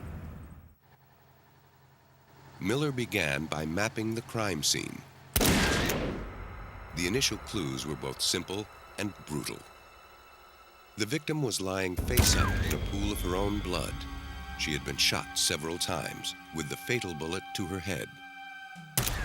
Nearby, her purse was found untouched. Robbery was not the motive. Miller first documented the wide view of the crime scene, which was blanketed in darkness. To bring it into focus, Miller used a technique called painting with light. The camera was mounted on a tripod.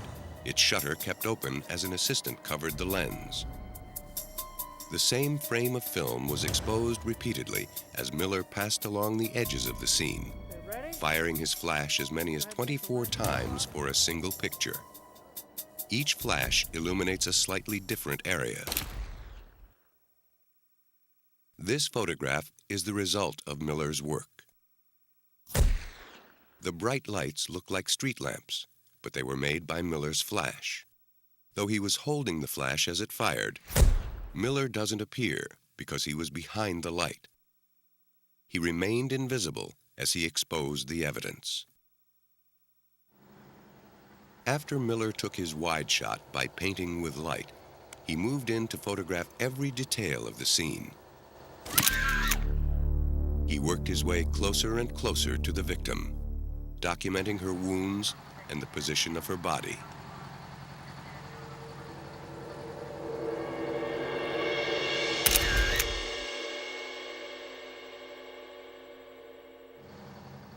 You guys see these bloody tire tracks? Miller discovered some bloody tire tracks near the victim. It looks like when a vehicle left here, it ran through the pool of Officers were sent to follow the trail, while others stayed behind to comb for additional clues. Miller found 2 bullet casings. The man who called the police parked his van over them.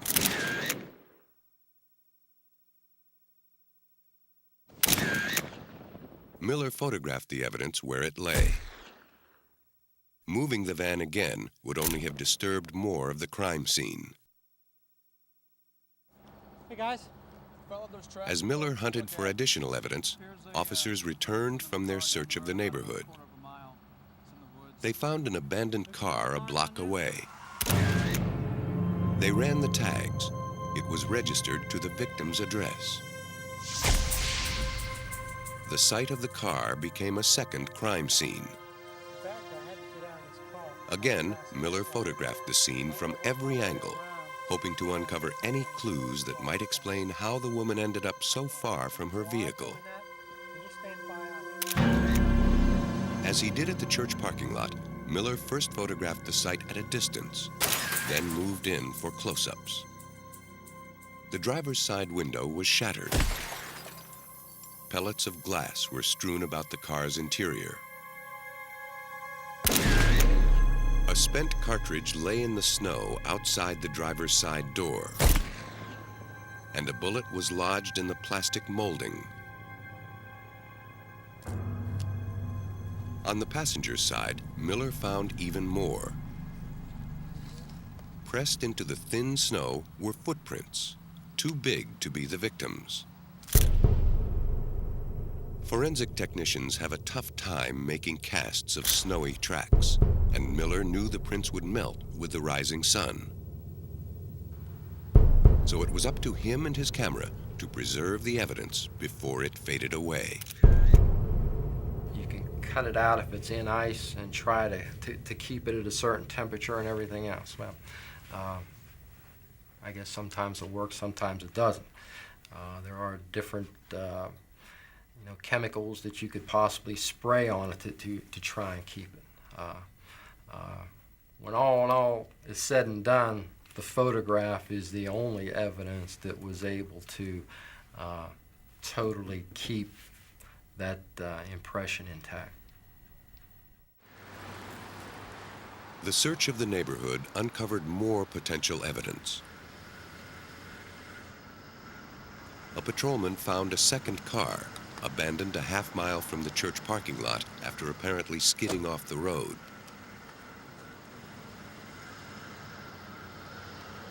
The second car became the third crime scene during this night of sporadic clues. Police began to search for a connection. On the seat, an officer found a leather gun holster. He ran the tags on the vehicle. The owner lived just 2 doors from the victim. Process this scene. At dawn, Jeff Miller inspected the church parking lot again. He hoped the sun would shed new light on the case. By now, the snow had melted. We wanted to come back and check the asphalt parking lot and make sure that we collected all the evidence. We don't want to leave anything behind. Once we leave here, you can't come back. His effort paid off. Daylight revealed fragments of glass buried in the snow the night before. If the glass matched the broken window in the victim's car, police could say the car was in the parking lot when she was killed. Okay, there's something over here.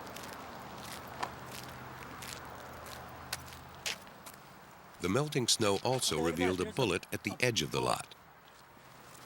So tell you what, let me get a couple pictures of it first. Tests would determine if it matched the bullet found in the victim's car.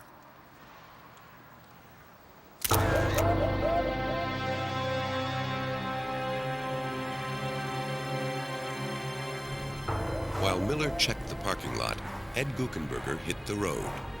His first stop, the victim's house. In homicide cases, family members are usually the first suspects. I have to read very quickly once I knock on that door the type of response that I get from that person who opens it. And in this case, I had a husband that was dressed in a bathroom that I had woken up out of his sleep. He stated that his wife should have been home and she was at a church meeting.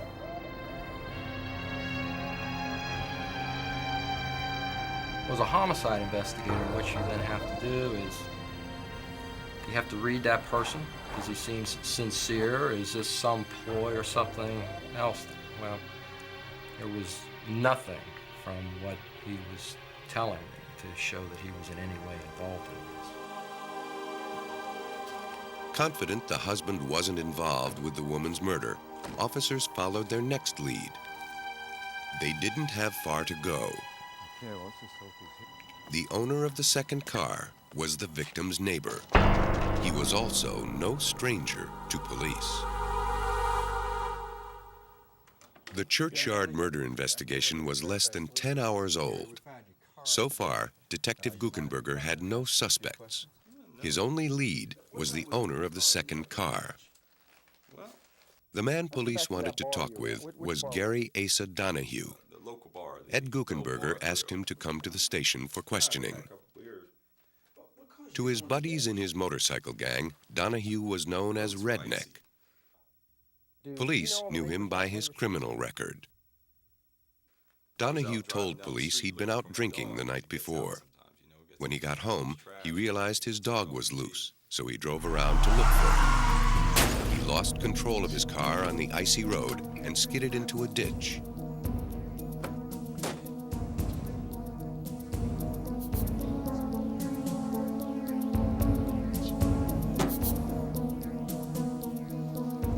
Unable to get free, Donahue said he walked home. Although his route would have taken him past the victim's car, Donahue told police he didn't see it. He said the holster in his own car belonged to a friend, but he didn't have the gun.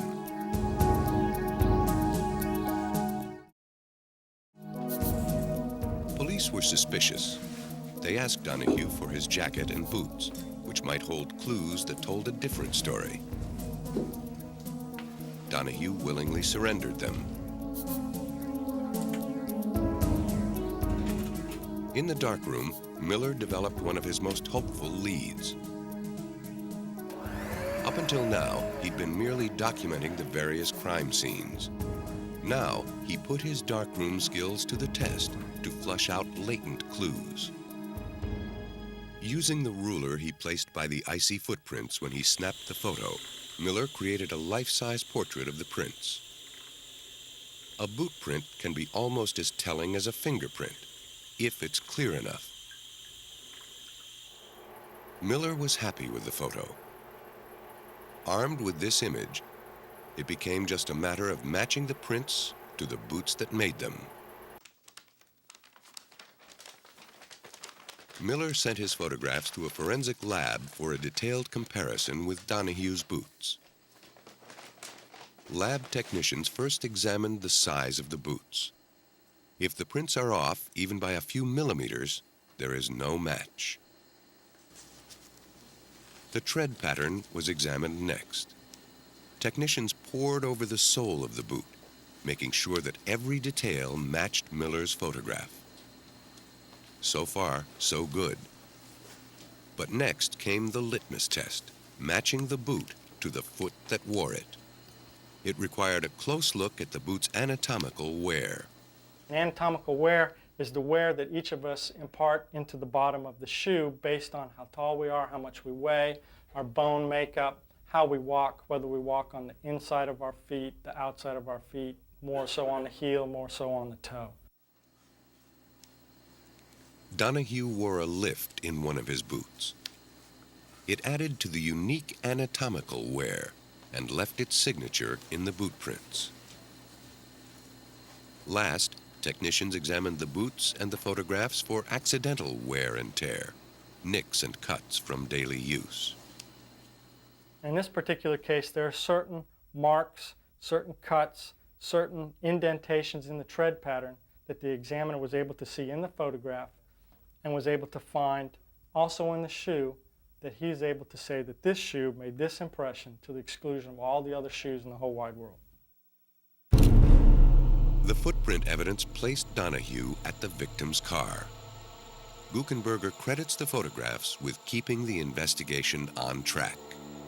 If we didn't have the photographs of that shoe impression, then we're mainly just stuck with firearms evidence. A person might have a gun, but who actually shoots that gun? But this person wears his own boots. Investigators then examined Donahue's jacket, combing it meticulously for fibers, hair, cloth, anything that might link Donahue to the victim. They found glass particles. What new information could they provide?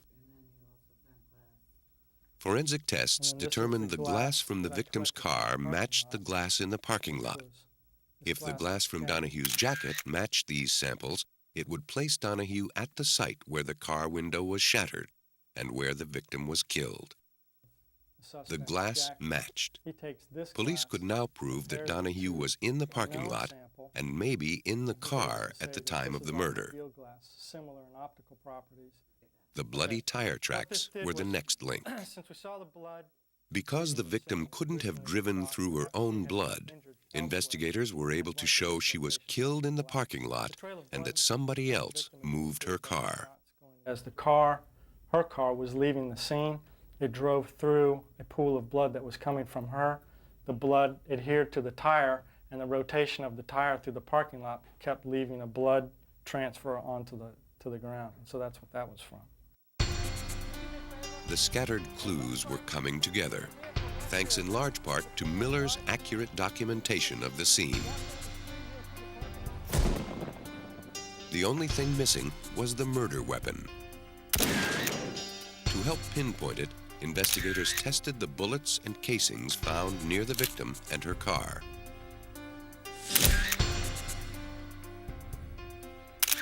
Another casing was found in Donahue's car.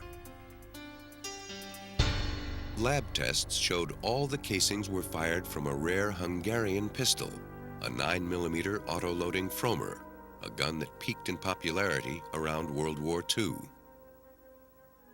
Tests of the impression on the holster from Donahue's car matched the impression a Fromer would make. But the gun was nowhere to be found. Police scoured the area and came up empty. Donahue, for all his earlier cooperation, drew the line at providing the gun, swearing he never had it. And he probably thought that whatever he did with this gun, and I don't know, we never did find that gun, probably thought that he was past all this. That if we didn't have a gun, we probably could not prove that he was the one that actually fired the shot or did anything else. But if there ever was a smoking gun in this case, it was Miller's photographs of the boot prints, something Donahue didn't count on.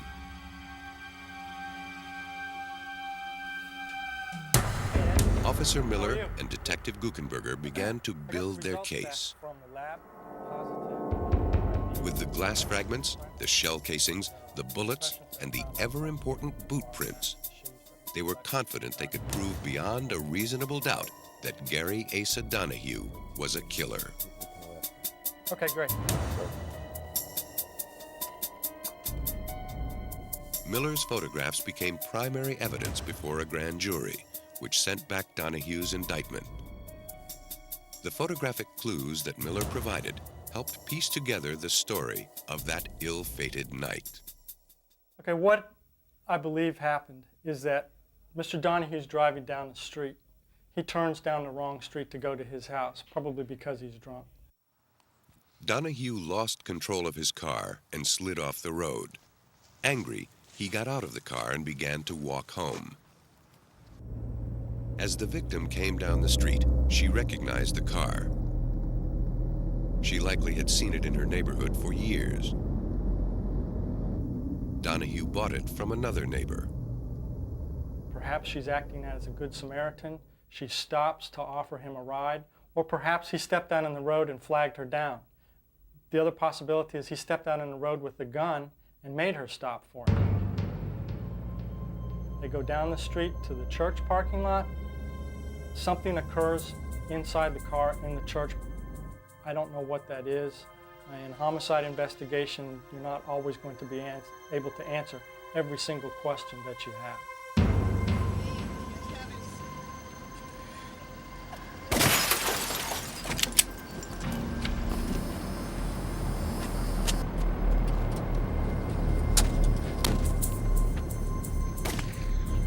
She falls down to the ground, lays down on her back, face up. Donahue then has a better target, a non-moving target. He then advances towards her, and as she's lying there on the ground, he puts the gun right up to her face almost and executes her.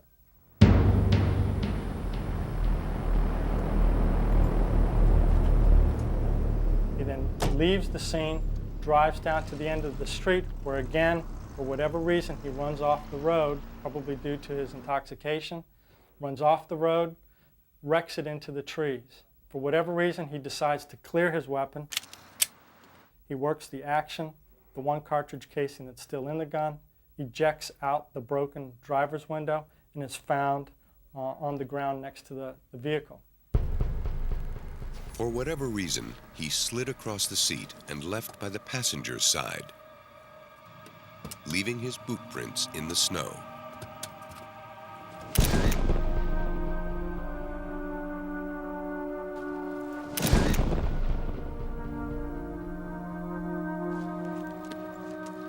This is your worst type of killer, because this is the person that kills out of meanness. There was no reason at all to kill this woman.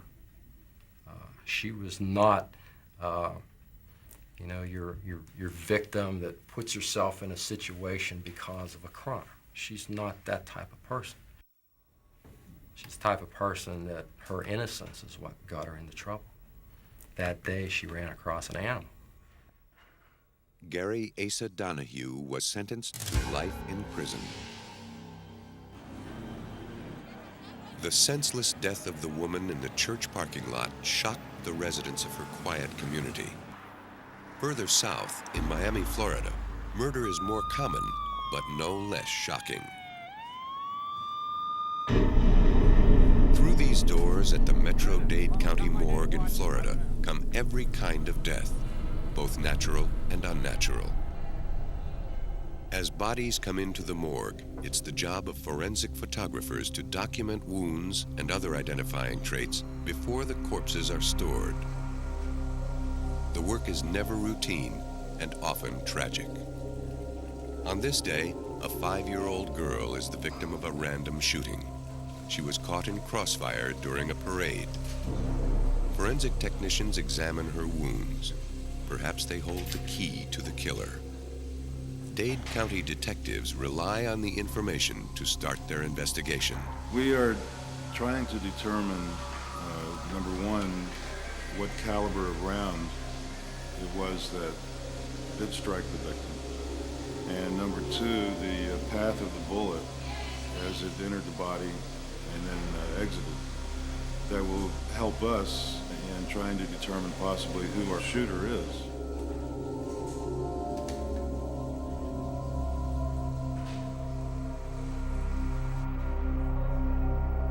In the medical examiner's office, high-tech photography is as much a tool of the trade as a scalpel.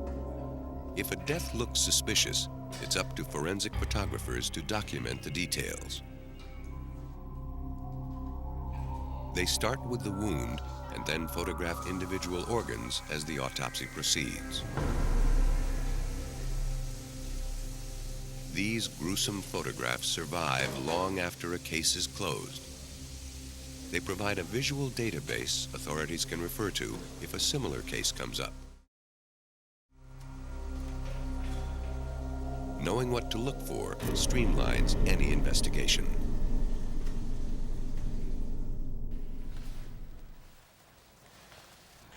In 1986, Dade County Police responded to a suicide. Jack Sebastian lay dead, a 12-gauge shotgun by his side. When death is involved, it's standard procedure to capture everything on film. Did you see anyone enter or leave the house? The victim's girlfriend told police she was outside when she heard the blast. I want to get everything. Sebastian left no note. At the morgue, a staff member felt suspicious about Sebastian's wound and called medical examiner Jay Barnhart. Good morning, Dr. Alvarez. What do you have? Barnhart mapped and measured the wound. In his initial opinion, this was no suicide. Sebastian was shot almost directly between the eyes. His wound was surrounded by stippling, small speckled burns made by the gunpowder exploding from the shotgun's muzzle. If Sebastian held the gun directly to his head, the gunpowder wouldn't have marked his face. From the stippling, Barnhart knew the gun must have been held some distance from Sebastian's forehead when he pulled the trigger. Something wasn't right, and Barnhart was determined to get to the bottom of it. First, Barnhart ordered photographs of Sebastian's wounds.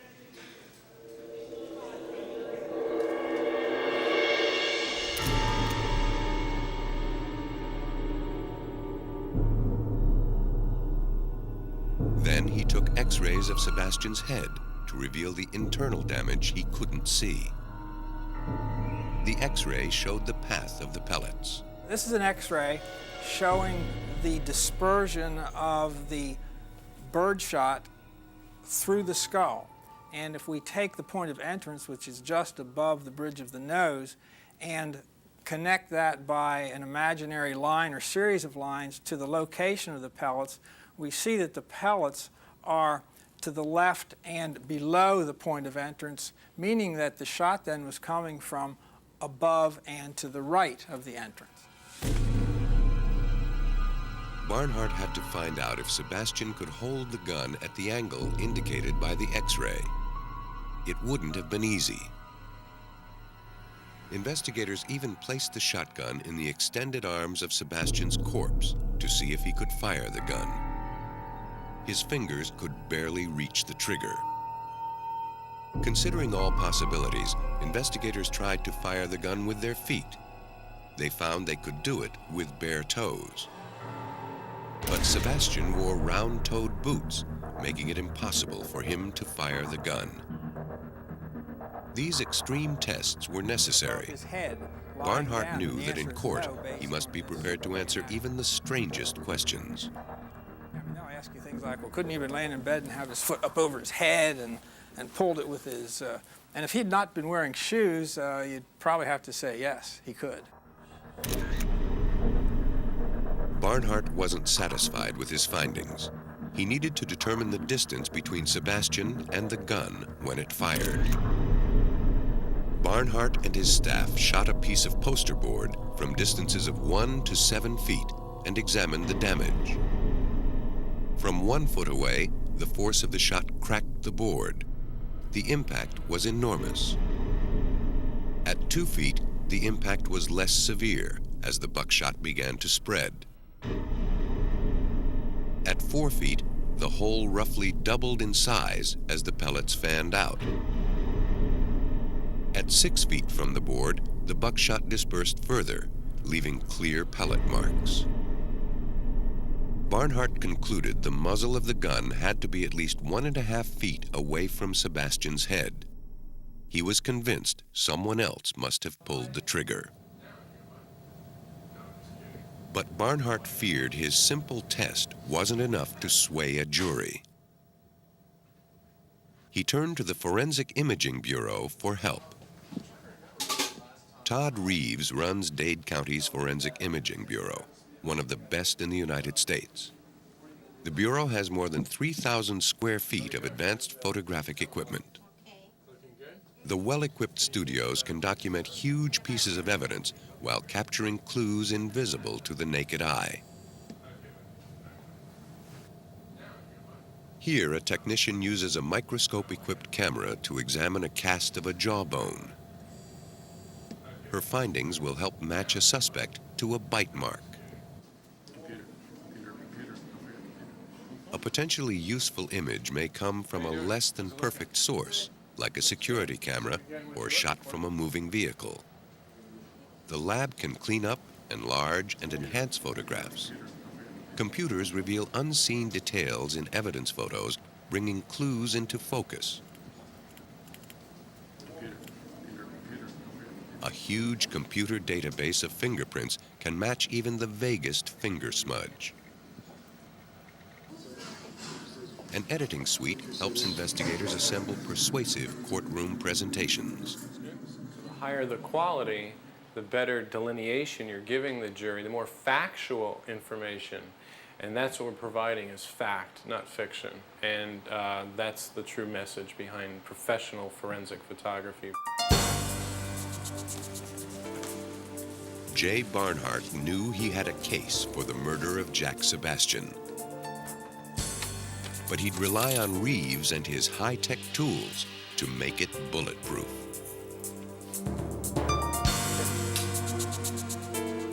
We've got a case of this biker.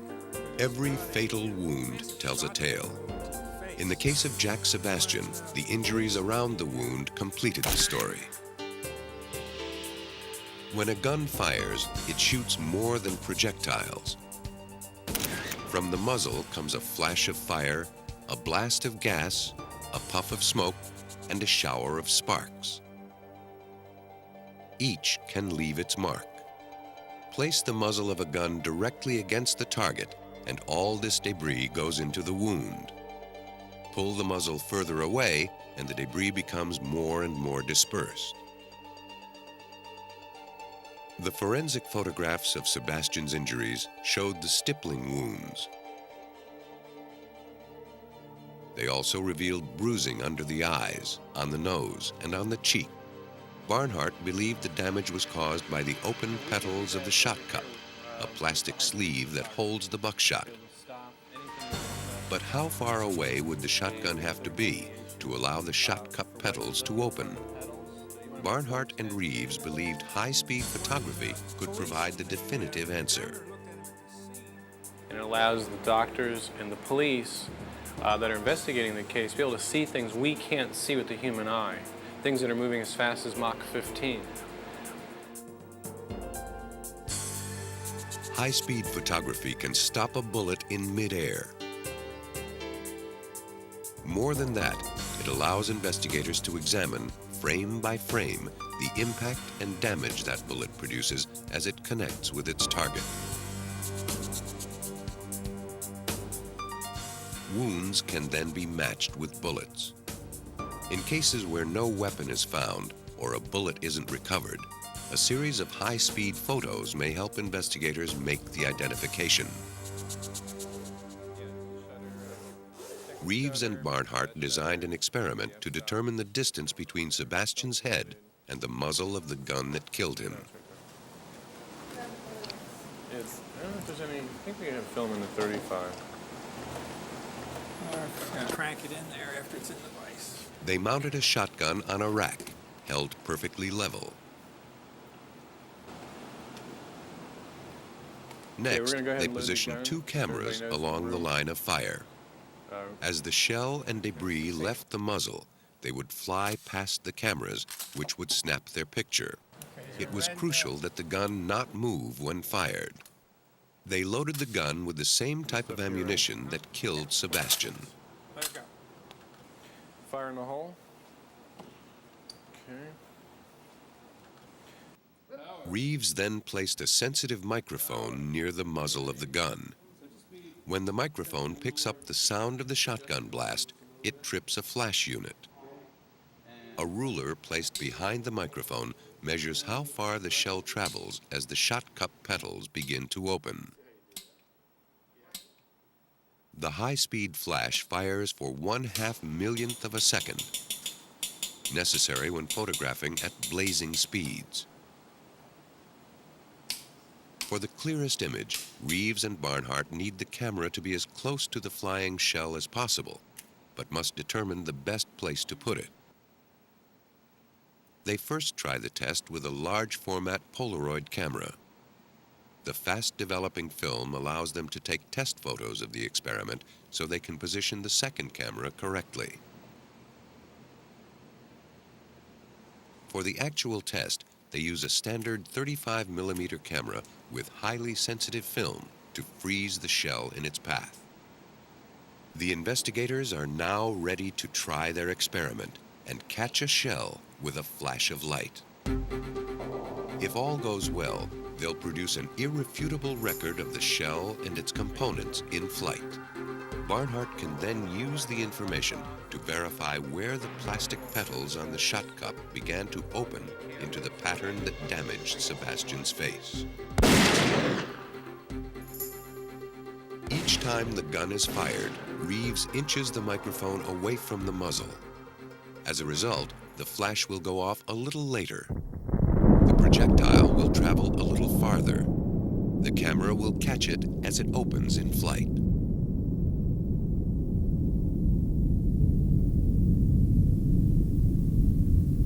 Initially, the white-hot plastic shot cup hasn't expanded. After 18 inches, the petals begin to spread, discharging the pellets and falling away. At about 30 inches, the petals have fully opened.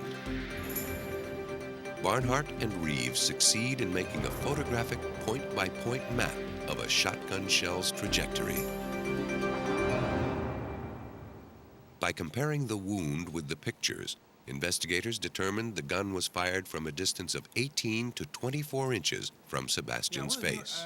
Expand our database here. The results corroborated Barnhart's own experiments and gave him the evidence he needed to prove Sebastian couldn't have possibly shot himself.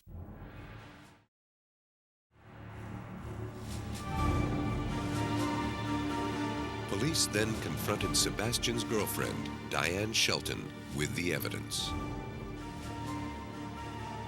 She confessed to pulling the trigger and was sentenced to 12 years in prison. Unlike any other tool, forensic photography can expose evidence that would otherwise have been missed. And sometimes, photographs are the only way to prove a crime was committed at all. When a Pennsylvania coroner was certain a tragic accident camouflaged a mass murder, his photographs became his only allies. Forensic photography played a crucial role in the investigation of a devastating fire in a nursing home. Retired Wayne County, Pennsylvania coroner Robert Jennings spent 6 years trying to prove the fiery deaths were no accident. Jennings has spent much of his life combining his role as coroner and his love of photography. He has been snapping shots for more than 45 years. We got some fire to the left here. Let's really knock that down before we go in. His story begins on the grim night of October 19, 1971. A fire killed all 15 residents of the Geiger nursing home, a private home attached to a farmhouse near Honesdale, Pennsylvania. Most of the victims were found in their beds, dead from smoke inhalation. A few were overcome as they crawled on the floor. As coroner, Jennings rushed to the scene. State police and firefighters had begun removing bodies before Jennings had a chance to document the area. After asking the firemen to stop, Jennings began photographing all he could. The location of the victims could prove important. Jennings tried to track the blaze with his camera lens inside the pitch-dark building. Time was of the essence. He went right to work, hoping his pictures could help determine what caused the blaze. But the darkness and smoke foiled his efforts.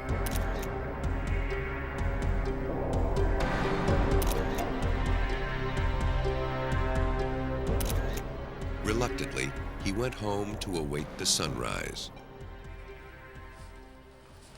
By the time he returned the next morning, the smoke had cleared and the gloom had lifted enough for him to get his shots of the ruins. If your normal f-stop would be f11, then you would have to open up at least 2 more stops and give it more light to get the detail and so forth that's needed in this type of evidence photography, that at least arson experts have an opportunity to examine the charring and so forth. Working in the crumbling shell of the building was time-consuming and treacherous. But Jennings was determined to commit every inch of the wreckage to film. He succeeded. Painting with light revealed details of an alligator burn, a charring pattern similar to the rough scales of the reptile. The pattern is created at very high temperatures. By illuminating the area from several angles, Jennings photographed the changes in the burn pattern. Later, he would refer to his photographs to trace the fire's path. Burn patterns on the walls suggested the blaze tore through the hallway. A section of the corridor was almost totally consumed. In one spot, the fire burned a hole in the floor. The destruction at this spot was unlike anywhere else in the building. Jennings focused his attention and his camera on the hole. He crawled under it, photographing its edges. Fires usually burn from the bottom up, igniting whatever's above them. But at this spot, the fire looked to have burned from the top down. To Jennings, that suggested an accelerant was used, some flammable liquid that seeped through the floor, carrying flames with it. Before Jennings completed his investigation, state police announced their findings. They concluded the fire began in the laundry room, caused by a bad thermocoupling in a clothes dryer. Jennings wasn't buying it. He'd spend the next 6 years trying to prove them wrong. Photographs were Jennings' only clues. The ceiling above the dryer where the state police said the fire started showed minimal damage compared to the highly charred hallway. The wires in the laundry room were still intact. Jennings even found unburned clothing inside the dryer. Picture by picture, he continued building his case.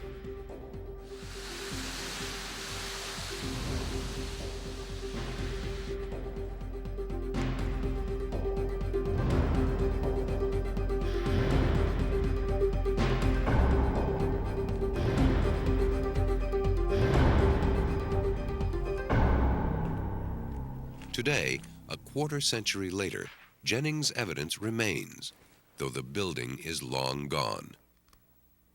Within a few weeks after the fire, the building is totally destroyed and demolished, razed. So therefore, the evidence that I photographed, that's gone. And if you don't have the photographs there to support, to look it over, it's pretty hard to solve a crime. For Jennings, not much has changed in the art and science of photography since he snapped his first picture. Today, as he did 25 years ago in the Geiger nursing home case, he processes his own photographs by hand, carefully controlling every step of exposure, developing, and printing. He sharpened his skills, both as a photographer and an investigator. He's gained a better sense of what to look for and how to capture it on film. A charred piece of timber, a pile of debris. These seemingly trivial objects can be clues that make or break a case. Jennings has to be sure no detail is overlooked. An investigation is a lot like a roll of exposed film. All the information is there. You just have to know how to make it visible. In his darkroom, Jennings exposes many secrets. And in the process, he sometimes develops even more questions. State police were impressed by Jennings' photographs, but still wouldn't concede the fire was arson. They didn't waver for one simple reason: no suspect. If the fire had been deliberately set, who lit the match? In the end, Jennings' pictures exposed him. Hoping to prove the fire was deliberately set, Jennings turned to Nurse Vaudine Lyon, the sole survivor of the blaze. She told him about one of the home's gentlest patients, Mr. Maurice Flynn. Mr. Flynn, a deeply shy and private man, would end each day in his room reading the Bible by candlelight. So it was odd that after the fire, Flynn's body was found seated in the room of a married couple. He was the only patient not in his own room when the fire occurred.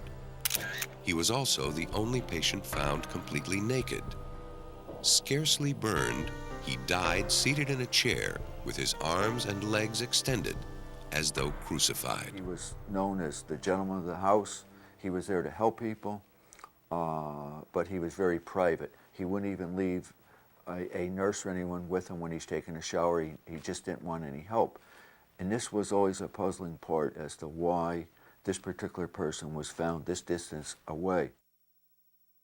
Flynn's own room was some 60 feet from where his body was found. The smoke and flame would have made that simple walk impossible. Jennings determined the blaze started at the intersection of the hallways. In order for Flynn to get to the couple's room during the fire, he would have had to pass right through it.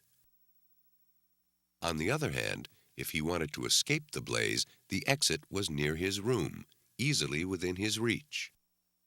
And it's impossible that he could have come down that distance and through that T intersection with the type of physical evidence that we found on his body, because he would have never made it, and he would have been completely charred. Jennings wondered why Flynn was so far from his room while most everyone else died in bed from the fast-spreading blaze. On June 8, 1972, Robert Jennings exhumed the body of Maurice Flynn. Even before the autopsy, Jennings noticed something odd. Flynn's skin was almost cherry red, indicating carbon monoxide poisoning. The autopsy showed Flynn's lung tissue had absorbed gasoline vapors shortly before he died. More clues came out during Lyon's interview. Flynn was the only resident in the home allowed to have matches to light the candles by which he read his Bible. He also mowed the lawn around the nursing home, making him one of the only residents with access to gasoline.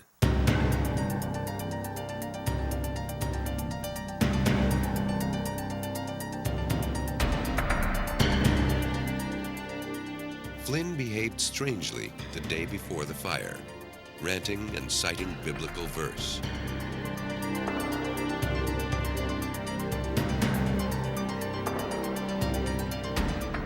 The home's other residents also acted strangely. They paid off forgotten debts and talked of a journey to a better place. Everything centered around the strange events of Mr. Flynn, why he was completely naked. One of his comments to one of the nurses on duty that day was that you come in this world naked and you leave it naked. And that stuck in our minds a lot with finding his completely nude body.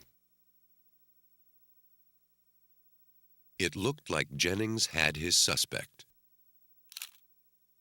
But state police wouldn't revise their conclusions. Jennings persisted. By early 1975, Jennings was confident that he had enough evidence to prove his case. He exercised his powers as coroner and swore in a jury of 6 men and women. He presented his findings while the state police defended their position during the 2-day legal battle. Afterward, the jury concluded the fire was caused by an illegal act by a person or persons unknown. They ruled that investigators should attempt to discover who caused the 15 deaths. Why Flynn set the fire will never be known. Some have speculated that his actions were the result of a deranged mind. Others have said Flynn and the other nursing home residents had all agreed to die, thinking it better to end their lives than live in the home. In the end, the closest we may ever come to finding out the cause of the fire lies in Jennings' photographs and his efforts at solving this crime. After the coroner jury's verdict, Jennings filled out the death certificates of the residents of the Geiger nursing home. 14 homicides and a suicide. It was worth the effort. I felt that I had a duty to represent the other 14 people that paid a price, their lives in this particular incident, and particularly for the families as well. Forensic photography is the new detective's secret weapon. Often overlooked, it is crucial in a criminal investigation. Through sophisticated camera equipment, determination, and ingenuity, forensic photographers become the eyes and memories of investigators. They are also the advocates of the victims, helping bring criminals to justice.